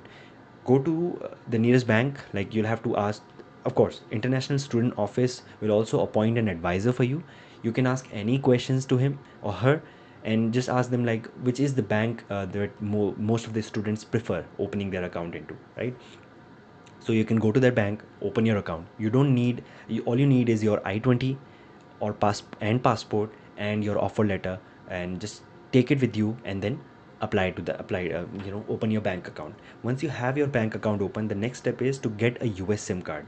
I would say just buy Mint Mobile. That's the cheapest. You get like $45 meal, get for three months, 5 GB per month internet. Again, full यहाँ पे unlimited वाला फंडा गायब है, ठीक है? It's super expensive and you don't need it because essentially you'll have Wi-Fi in your home, in your class, in your lab, everywhere. So you'll hardly be using your cellular network, right? So the third is get a US SIM card. Okay, once you have that, now the next thing is there is something called SSN. I've made separate videos on SSN. It's really important. It's very equivalent to your Aadhaar card and PAN card combined. Everything that you do here, because since you already have enrolled as a PhD here, you have a RA position or a TA position, you already have a job. Once you have a job, then you can apply for SSN. How to apply for SSN? I made a detailed video on that, but the initial form that you need for SSN will be provided by ISSO. Go up to them, ask them, tell them that you want to apply for SSN. They will tell you the whole process, right? And then watch my video, you'll get the whole process. It's super easy, super simple. Within 2 weeks you'll get your SSN. Once you have your SSN with you, once you have your SSN, what the autofocus yaar, haan. Once you have your SSN with you, you can apply for the very first credit card you can apply for is Discover credit card. I'm gonna make a detailed video. Don't worry about it. I'll make a detailed video about it. That you have to apply for a Discover card, right? Use my referral. I've been helping you guys, so use my referral. You'll get $100. I'll get $100. We'll both be rich, right? Use my referral. Come on, guys. There's something that I should get back, right? So use my referral. So I'll make a detailed video on what exactly you need to do once you land in US. Just wait for that video. But just to give you an idea, Discover is the credit card you can apply for. You don't need any credit history to apply for the Discover credit card, right? You can apply it directly once you have SSN with you. There are other cards that you can apply without SSN, but it's fine. You have your Forex card with you, use that for the initial period. And then once you get your credit card, start using that. You can keep your Forex card as a secondary card just in case, and that's it. You're set. That's the only the financial planning that you need to do. Once you are here, maybe I'll keep making videos about the other nitty gritties of the finance here. Glad it helped. PPP. One of my colleague in MTech is married and has one kid. He wants to settle in US while will PhD stipend be enough? Of course, it will be enough. One of my colleague in my lab, he was married, had a kid, and in US, and he was surviving pretty well in this. I think $2,500 or $3,000 stipend. It's pretty pretty decent, I would say. But the only thing is, it's going to be break even. You'll not be able to save much. Okay, so break even. Take care of that. You're going to be my financial advisor then. Let's be rich together. Of course, I can refer you guys, like so whoever coming here, use my referral. And if you want to know what is that referral code, contact me on Instagram, or the link to that referral code is on my bio. Linktree is the link you can click on and get the referral code, or you can just, I'll just keep posting those referral links in my YouTube videos. And yes, let's be rich together.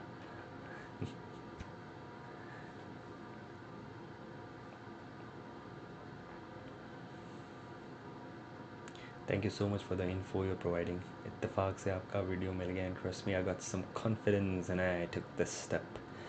Your videos are really helpful. I will definitely do that referral thing. Of course, yeah. Give me some $100. Like, at least I should earn something out of it, right? Everything is for money. I'm a greedy capitalist. But it's fine. Glad it helped in some way. I just wanted to give it back to the students who are confused in their life. And a lot of time we think things are really tough, really hard, and really not so easy things, but they are really easy once you start doing it, or once you have somebody telling you that, it is easy, guys, don't stress out too much, it is easy, it's gonna work out. But you just have to constantly keep trying it. And I think that's who I am, who's telling you to keep trying. It worked for me, so probably it'll work for you as well.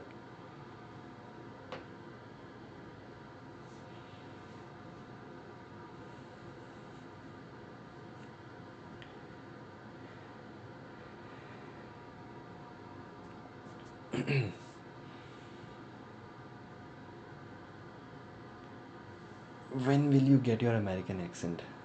I don't think I'll get the American accent. Don't I have an American accent as of now? Don't you think? People say that I have an American accent. Well, I can talk in that, but it doesn't feel good. Ooh.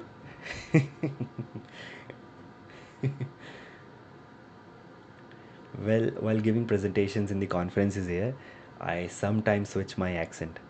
I know, in order for you to switch the accent, you have to be really good with the spoken English. And I'm not that great. I'm not that profound with the spoken part. I still stumble and fumble a lot while speaking when it comes to expressing your thoughts, no?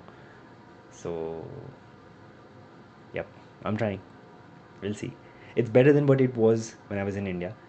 And so now when I present anything to people in India, for example, I was the alumni committee head for my master's lab for the last year, right? Past year, I was that head, and I was, the part of the job was to conduct some interviews, conduct some sessions, for the whole lab member, and including alumni as well. So I was conducting that. So there was a little bit of slang in the way of speaking in those meetings right. तो मेरे वहाँ के जो दोस्त हैं lab के, दे बोले कि हाँ भाई बदल गया है, स्लैंग आ गया तेरा. सो थोड़ा तो आया है. थोड़ा अब आना आना बाकी है.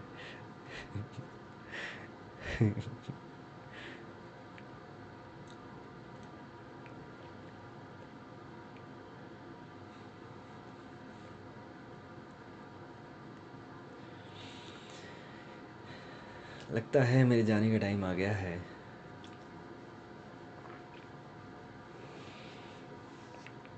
Okay, it's around 1:40 now. को इंडियन लोग मिले हों अमेरिकन एक्सेंट सीखे? अरे बहुत बहुत मिले हैं ऐसे जो इंडियन लोग बहुत बहुत ज़्यादा अमेरिकन एक्सेंट जो है झाड़ते भी हैं और बहुत ज़्यादा बनते भी हैं. तो मिले हैं, बहुत मिले हैं ऐसे. Qualifying exam, if yes, how is the experience? No, I have not completed my qualifying exam yet. I'm planning to, I don't know when I'll take it, but yeah, I'm not done with that yet.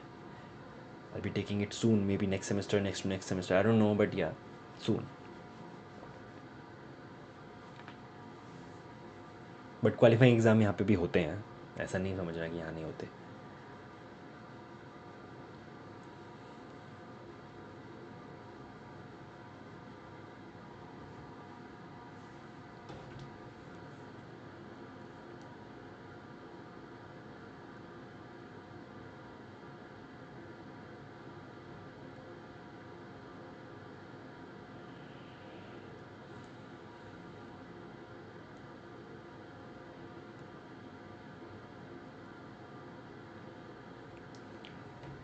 How was the first semester of PhD look like?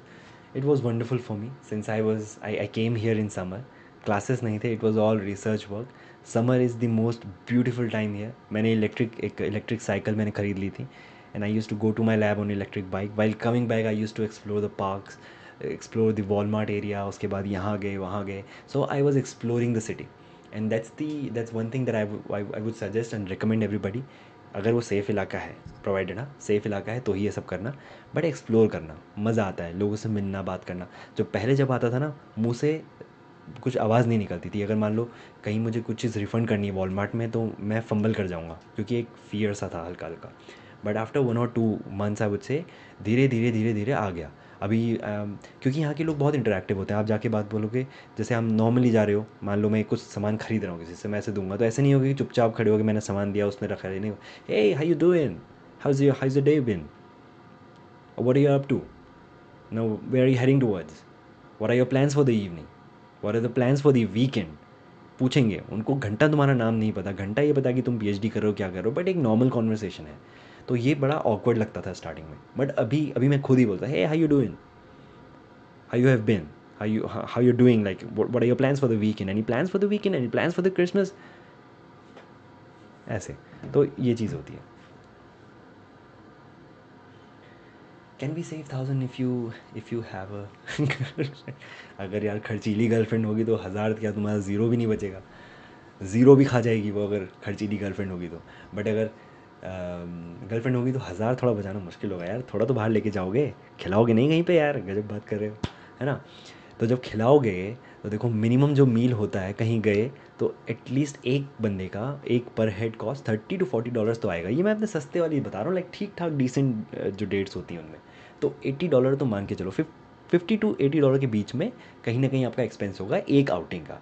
तो उसके हिसाब से आप देख लो कितनी outing आपको करनी है. एक आउटिंग करनी है तो 1000 तक मचा सकते हो, और अगर मल्टीपल आउटिंग्स करनी है तो भैया ज़्यादा लगेंगे. सारे semester exam book open book होते हैं? बिल्कुल नहीं, बिल्कुल नहीं. ये डिपेंड करता है प्रोफेसर पे कि वो ओपन बुक करना चाह रहे हैं कि नहीं. मोस्टली ओपन बुक होते हैं क्योंकि यहाँ पे थोड़े लीनियंट होते हैं. यहाँ पे एकेडमिक्स का उतना प्रेशर नहीं है मेरे भाई, बहुत आराम से होता है. बट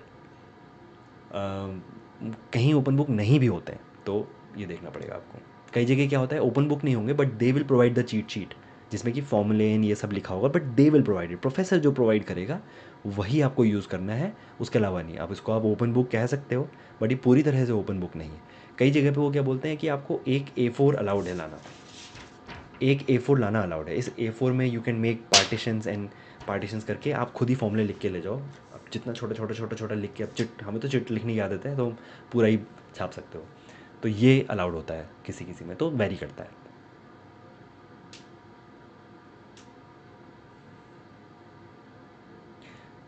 जो फर्स्ट ईयर मेरा था ना पीएचडी का, तो मैं कहूँगा मोस्टली वो सेटल इन होने में ही गया कि भाई चीज़ें कैसे होती हैं, पेपर कैसे लिखा जा रहा है, लैब में कैसे वर्क हो रहा है.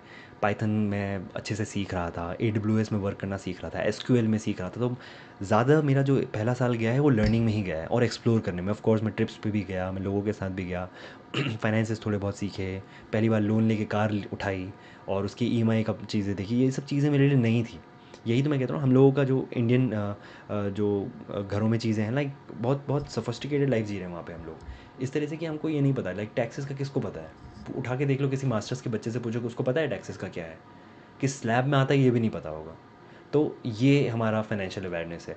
यहाँ पे लोगों को पता है कि टैक्सेस कैसे करना है। मैं नहीं कह रहा हूँ सारे के सारे यहाँ पे लिटरेट है, बट उनको एक एक्सपोजर मिल जाता है बचपन से ही, क्योंकि 16-17 साल के बाद वो खुद यार, यहाँ पे कॉलेज में जाने वाला हर एक बंदा कहीं ना कहीं काम कर रहा होता है, स्टारबक्स में, लाइब्रेरी में, मेस में, कहीं ना कहीं पे अपने एक्सपेंसेस को जुगाड़ रहा होता है कि यार इतना लोन लिया है, इतना मैं घटा सकता हूँ, $600-700 ही कमा लूँगा पर मंथ, लेकिन कमा लूँगा।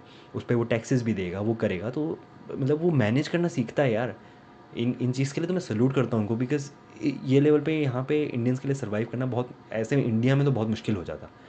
तो ये एक चीज़ मैं काफ़ी एडमायर करता हूँ इन लोगों की। आपके कितने सेमेस्टर ओपन बुक दिया आपने? अभी तक मुझे 3 सेमेस्टर हुए हैं। I think in all the 3 semesters it was either you bring a cheat sheet or it's an open book. अभी तक मेरा अभी तक क्लोज बुक नहीं हुआ, but in some departments, for example electrical engineering, जिसमें कि कोर कोई इंडियन या चाइनीज़ प्रोफेसर है जो कि थोड़ा स्ट्रिक्ट है, वो कभी ओपन बुक नहीं बोलेगा। You have to memorize the formulas, वही वाला जो होता है। How do you deal with the hard days? Oh, hard days. यार हार्ड डेज़ का मेरे एक ही है। मैं एक्चुअली सही बताऊँ, I have kind of submerged myself into the work so much कि भी हार्ड डेज़ वैसा कुछ होता ही नहीं है। टाइम ही नहीं है मेरे पास ये सोचने के लिए आज मेरा हार्ड डे है। मेरे को ये पता है कि मेरा सैटरडे आ गया है, मुझे आज वीडियो बनानी है, आज मुझे बाहर जाना है, जो भी करना है। मैं एक चीज़ दिखाता हूँ तुम्हें। कहाँ गया?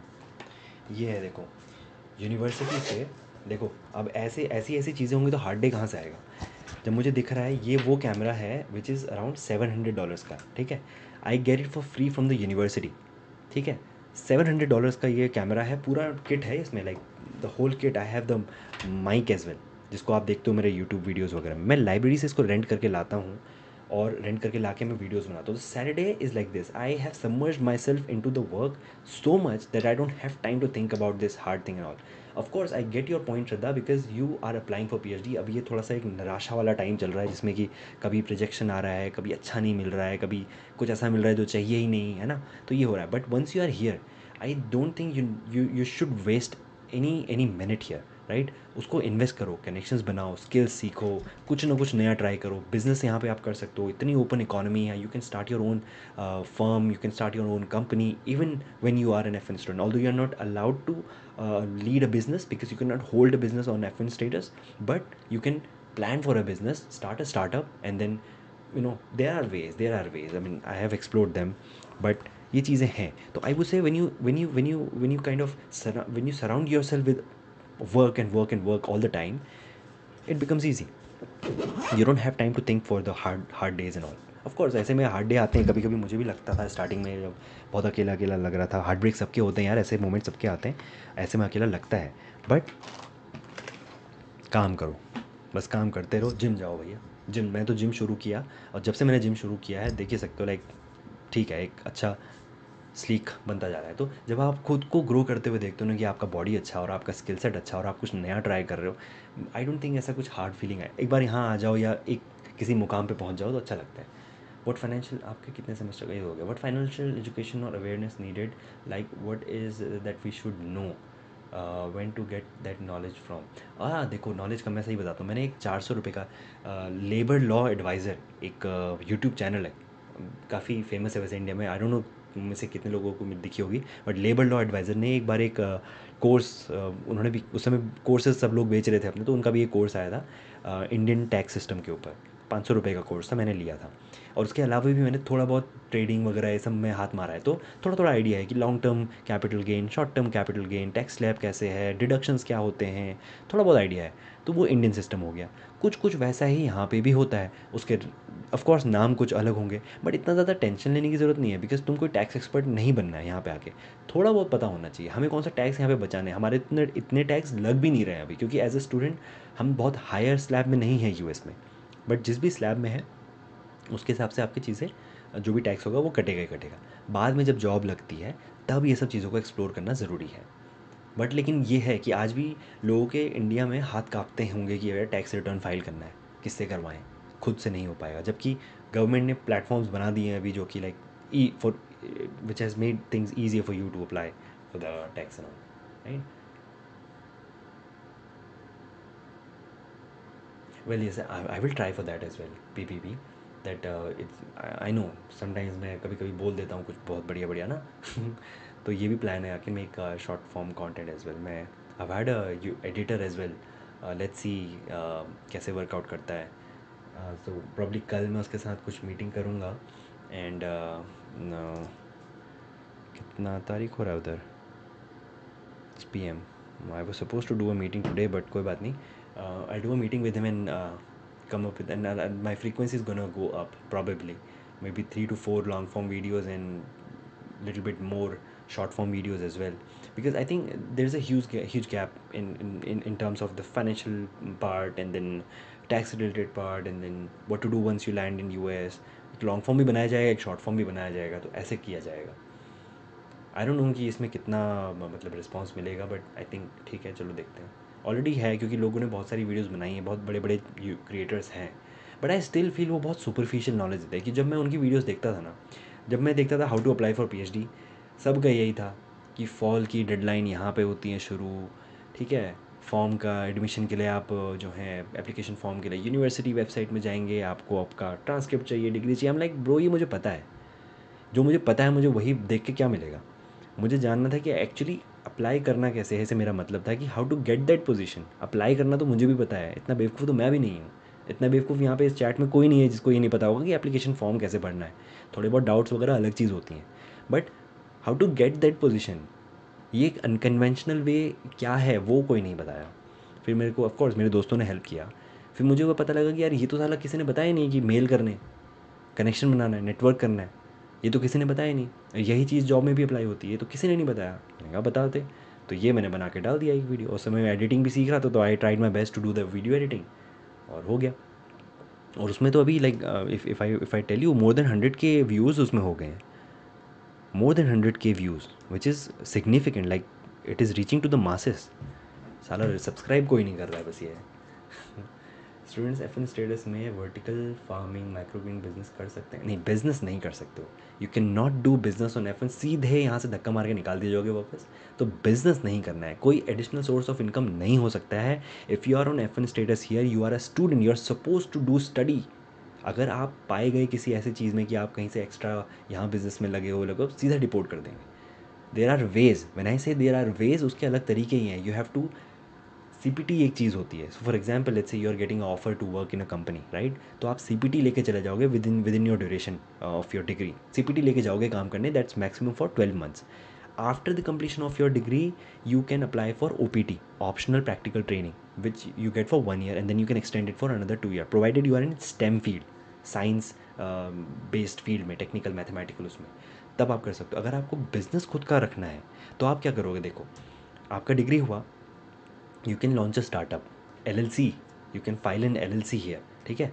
तो LLC में फाइल करने के लिए उसका डॉक्यूमेंटेशन होता है, थोड़ा बहुत 15-20 मिनट का काम होता है. You set up your own company, maybe let's say Ram Prasad हिमब्रोम डॉट LLC कंपनी बना दिया तुमने, और उसमें बता दिया कि मैं हेल्प करता हूँ स्टूडेंट्स को to get into US for PhD and all, right. ये तुम्हारा काम कर रहे हो. और लेकिन इतना ईजी नहीं होता. I am just telling you very naive way. वो कंपनी बना के you can hire yourself and then apply for F1 OPT, provided आपको कहीं मान लो if in case you are not getting a job anywhere, तो आप क्या कर सकते हो, खुद ही को हायर कर सकते हो खुद की कंपनी में, and then work as an OPT. But इसमें एक कैच ये है कि लाइक एक्सपेंसेस कहाँ से निकालोगे? आपकी कंपनी थोड़ा रेवेन्यू बना रही है अभी. आपने तो कंपनी बना के डाल दी, US ने बोला ठीक है, आप गवर्नमेंट ने बोला ठीक है, आप खुद को एम्प्लॉय कर लो, एम्प्लॉयमेंट दे सकते हो, बट पैसे कहाँ से आएंगे, राइट. तो वो सब कैच है, लाइक ये ट्रेड ऑफ होता है. I hope I grow because पहले मैंने सोचा था कि यार I don't care about growing, क्या फ़र्क पड़ता है, मैं बस बना के डालता हूँ. But now I want to grow, मुझे ग्रो करना है. And that's the reason I am starting this live session. I heard I got this video editor, I hope is gonna do the great job, he is a great guy. उसके साथ मिलके I am going to make more videos and reach out to the masses. Because बहुत हो गया इन लोगों का ये जो फैंसी एडिट्स करके they are telling shit. Actually जो अंदर की बात है वो कोई नहीं बता रहा है, बस इधर उधर की चीज़ें चल रही हैं. मैं भी करूँगा लेकिन बाद में करूँगा, अभी नहीं. अभी तो अभी ग्रो करना है. तो देयर आर वेज यार, राम प्रसाद भाई, ये बिजनेस बिजनेस वगैरह का भी देयर आर वेज. मैं like I am in touch with lot of people who have started their own startup वगैरह, बट इट्स जस्ट कि यार पीएचडी का उतना टाइम मुझे मिल नहीं पा रहा है, आई डोंट नो कब मैं करूँगा, बट उनके साथ मुझे इंटरव्यू करना है। ये जो मैं कैमरा दिखा रहा था, ये सब कैमरा उसी के लिए है, ये माइक उसी के लिए है। I have to take interviews from people who are in PhD masters, PhD second year third year में है, एमबीए इकोनॉमिक्स में से हैं, एंड वो लोग भी हैं जिन्होंने मास्टर, मेरा ही रूममेट है, उसने मास्टर्स आईआईटी मद्रास से ही किया हुआ है, करते हुए छोड़ के, and he came here for PhD. So वो एक तरह से एसेंशियली डायरेक्ट पीएचडी है फ्रॉम बैचलर्स। मास्टर्स उसने कंप्लीट नहीं किया था, वो छोड़ के आ गया बिकॉज पीएचडी अच्छा ऑफर मिल रहा था, he is working in NASA projects. तो वो भी लोग हैं मेरे पास, बहुत सारे लोग हैं, मुझे उनके साथ इंटरव्यू लेना है किसी दिन बैठ के, and I do it and I send it to the editor, वो एडिट करके आपके सामने होगी video. Hopefully in this semester itself कहीं ना कहीं पे आएगी। बहुत सारे लोगों से मैंने बात करी है, एक आधा एंटरप्रेन्योर हैं जो कि who has started his her startup इन बैंगलोर। उन्होंने मास्टर्स जो है यहीं से किया था, आईवा स्टेट यूनिवर्सिटी से, वाइब कैप्स करके उन्होंने नया स्टार्टअप शुरू किया है बैंगलोर में, तो उनसे मैं टच में हूँ। There is this girl from Sao Paulo, वो एक एंटरप्रेन्योर है, उससे मैं टच में हूँ। तो there are lot of people lined up for the interview part, but I am not getting the time. But once I get the time, once I have to take the time out along with my PhD, but definitely I'll be putting it out. Those videos are going to be gold for you guys. Yes. Ground information is what I'll be giving you guys. No fancy edits will be there. Of course, I'm hiring editor, but the information is going to be there. That I can guarantee. But yes, of course, fancy edits उतने भी fancy नहीं होंगे, but still information होगी. ठीक है guys, अभी 1:55 AM हो गया है, time to sleep now. How to network with people, oh very easy, very easy. यहाँ जब आओगे तुम यूएस में, सबसे पहले आप में लैब में आसपास हो गया, देखो नेटवर्क कैसे बनता है. देखो आप जिस लैब में काम कर रहे हो उन सब से आप कनेक्ट करो, लिंक्डइन पे बात करो, जाके पूछो उनके बारे में क्या चल रहा है. देखो एक सबसे बढ़िया चीज़ साइकोलॉजिकल हैक बताता हूँ.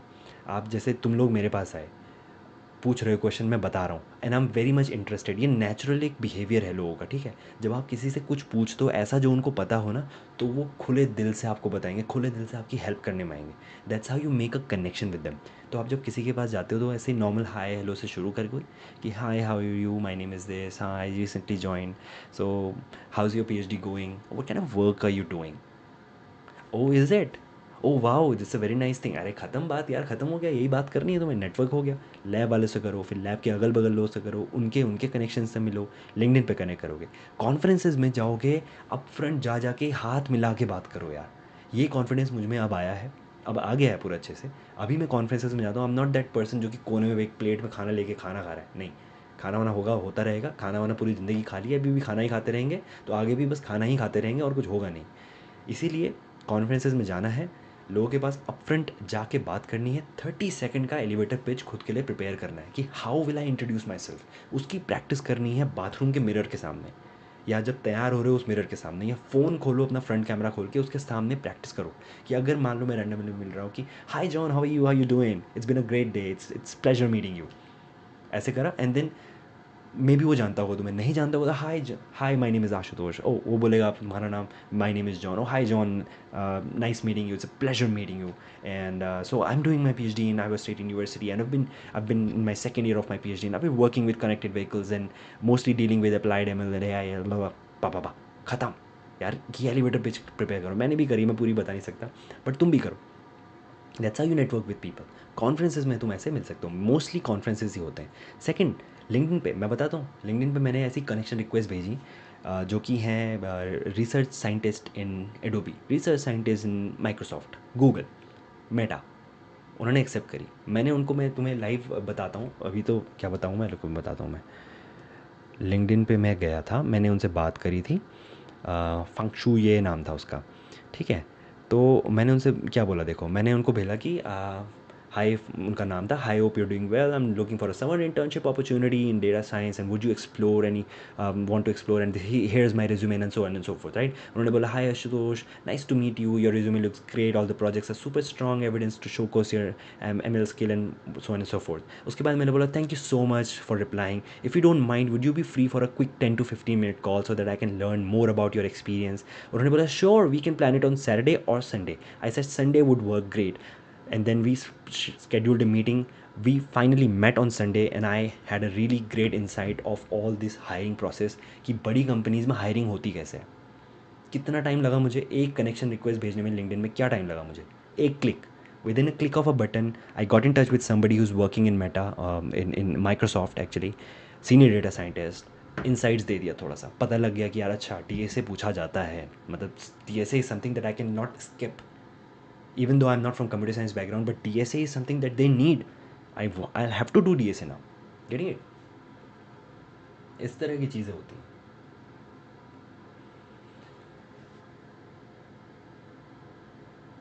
Please do podcast with your roommate and other use. I will definitely. A podcast तो I don't know podcast जितना setup तो मेरे पास नहीं है, but maybe someday I'll pull those guys in this live stream and you can ask them question, right? ये चीज़ होगा. But guys, so sorry, but I'll have to go now. 1:59 it is. I have to take my beauty sleep as well. But I'll catch up with you guys again. Maybe somewhere. I'll tell you guys. I'll keep you posted on the Instagram. I'm not sure of when it's gonna happen, but it'll happen. It'll happen.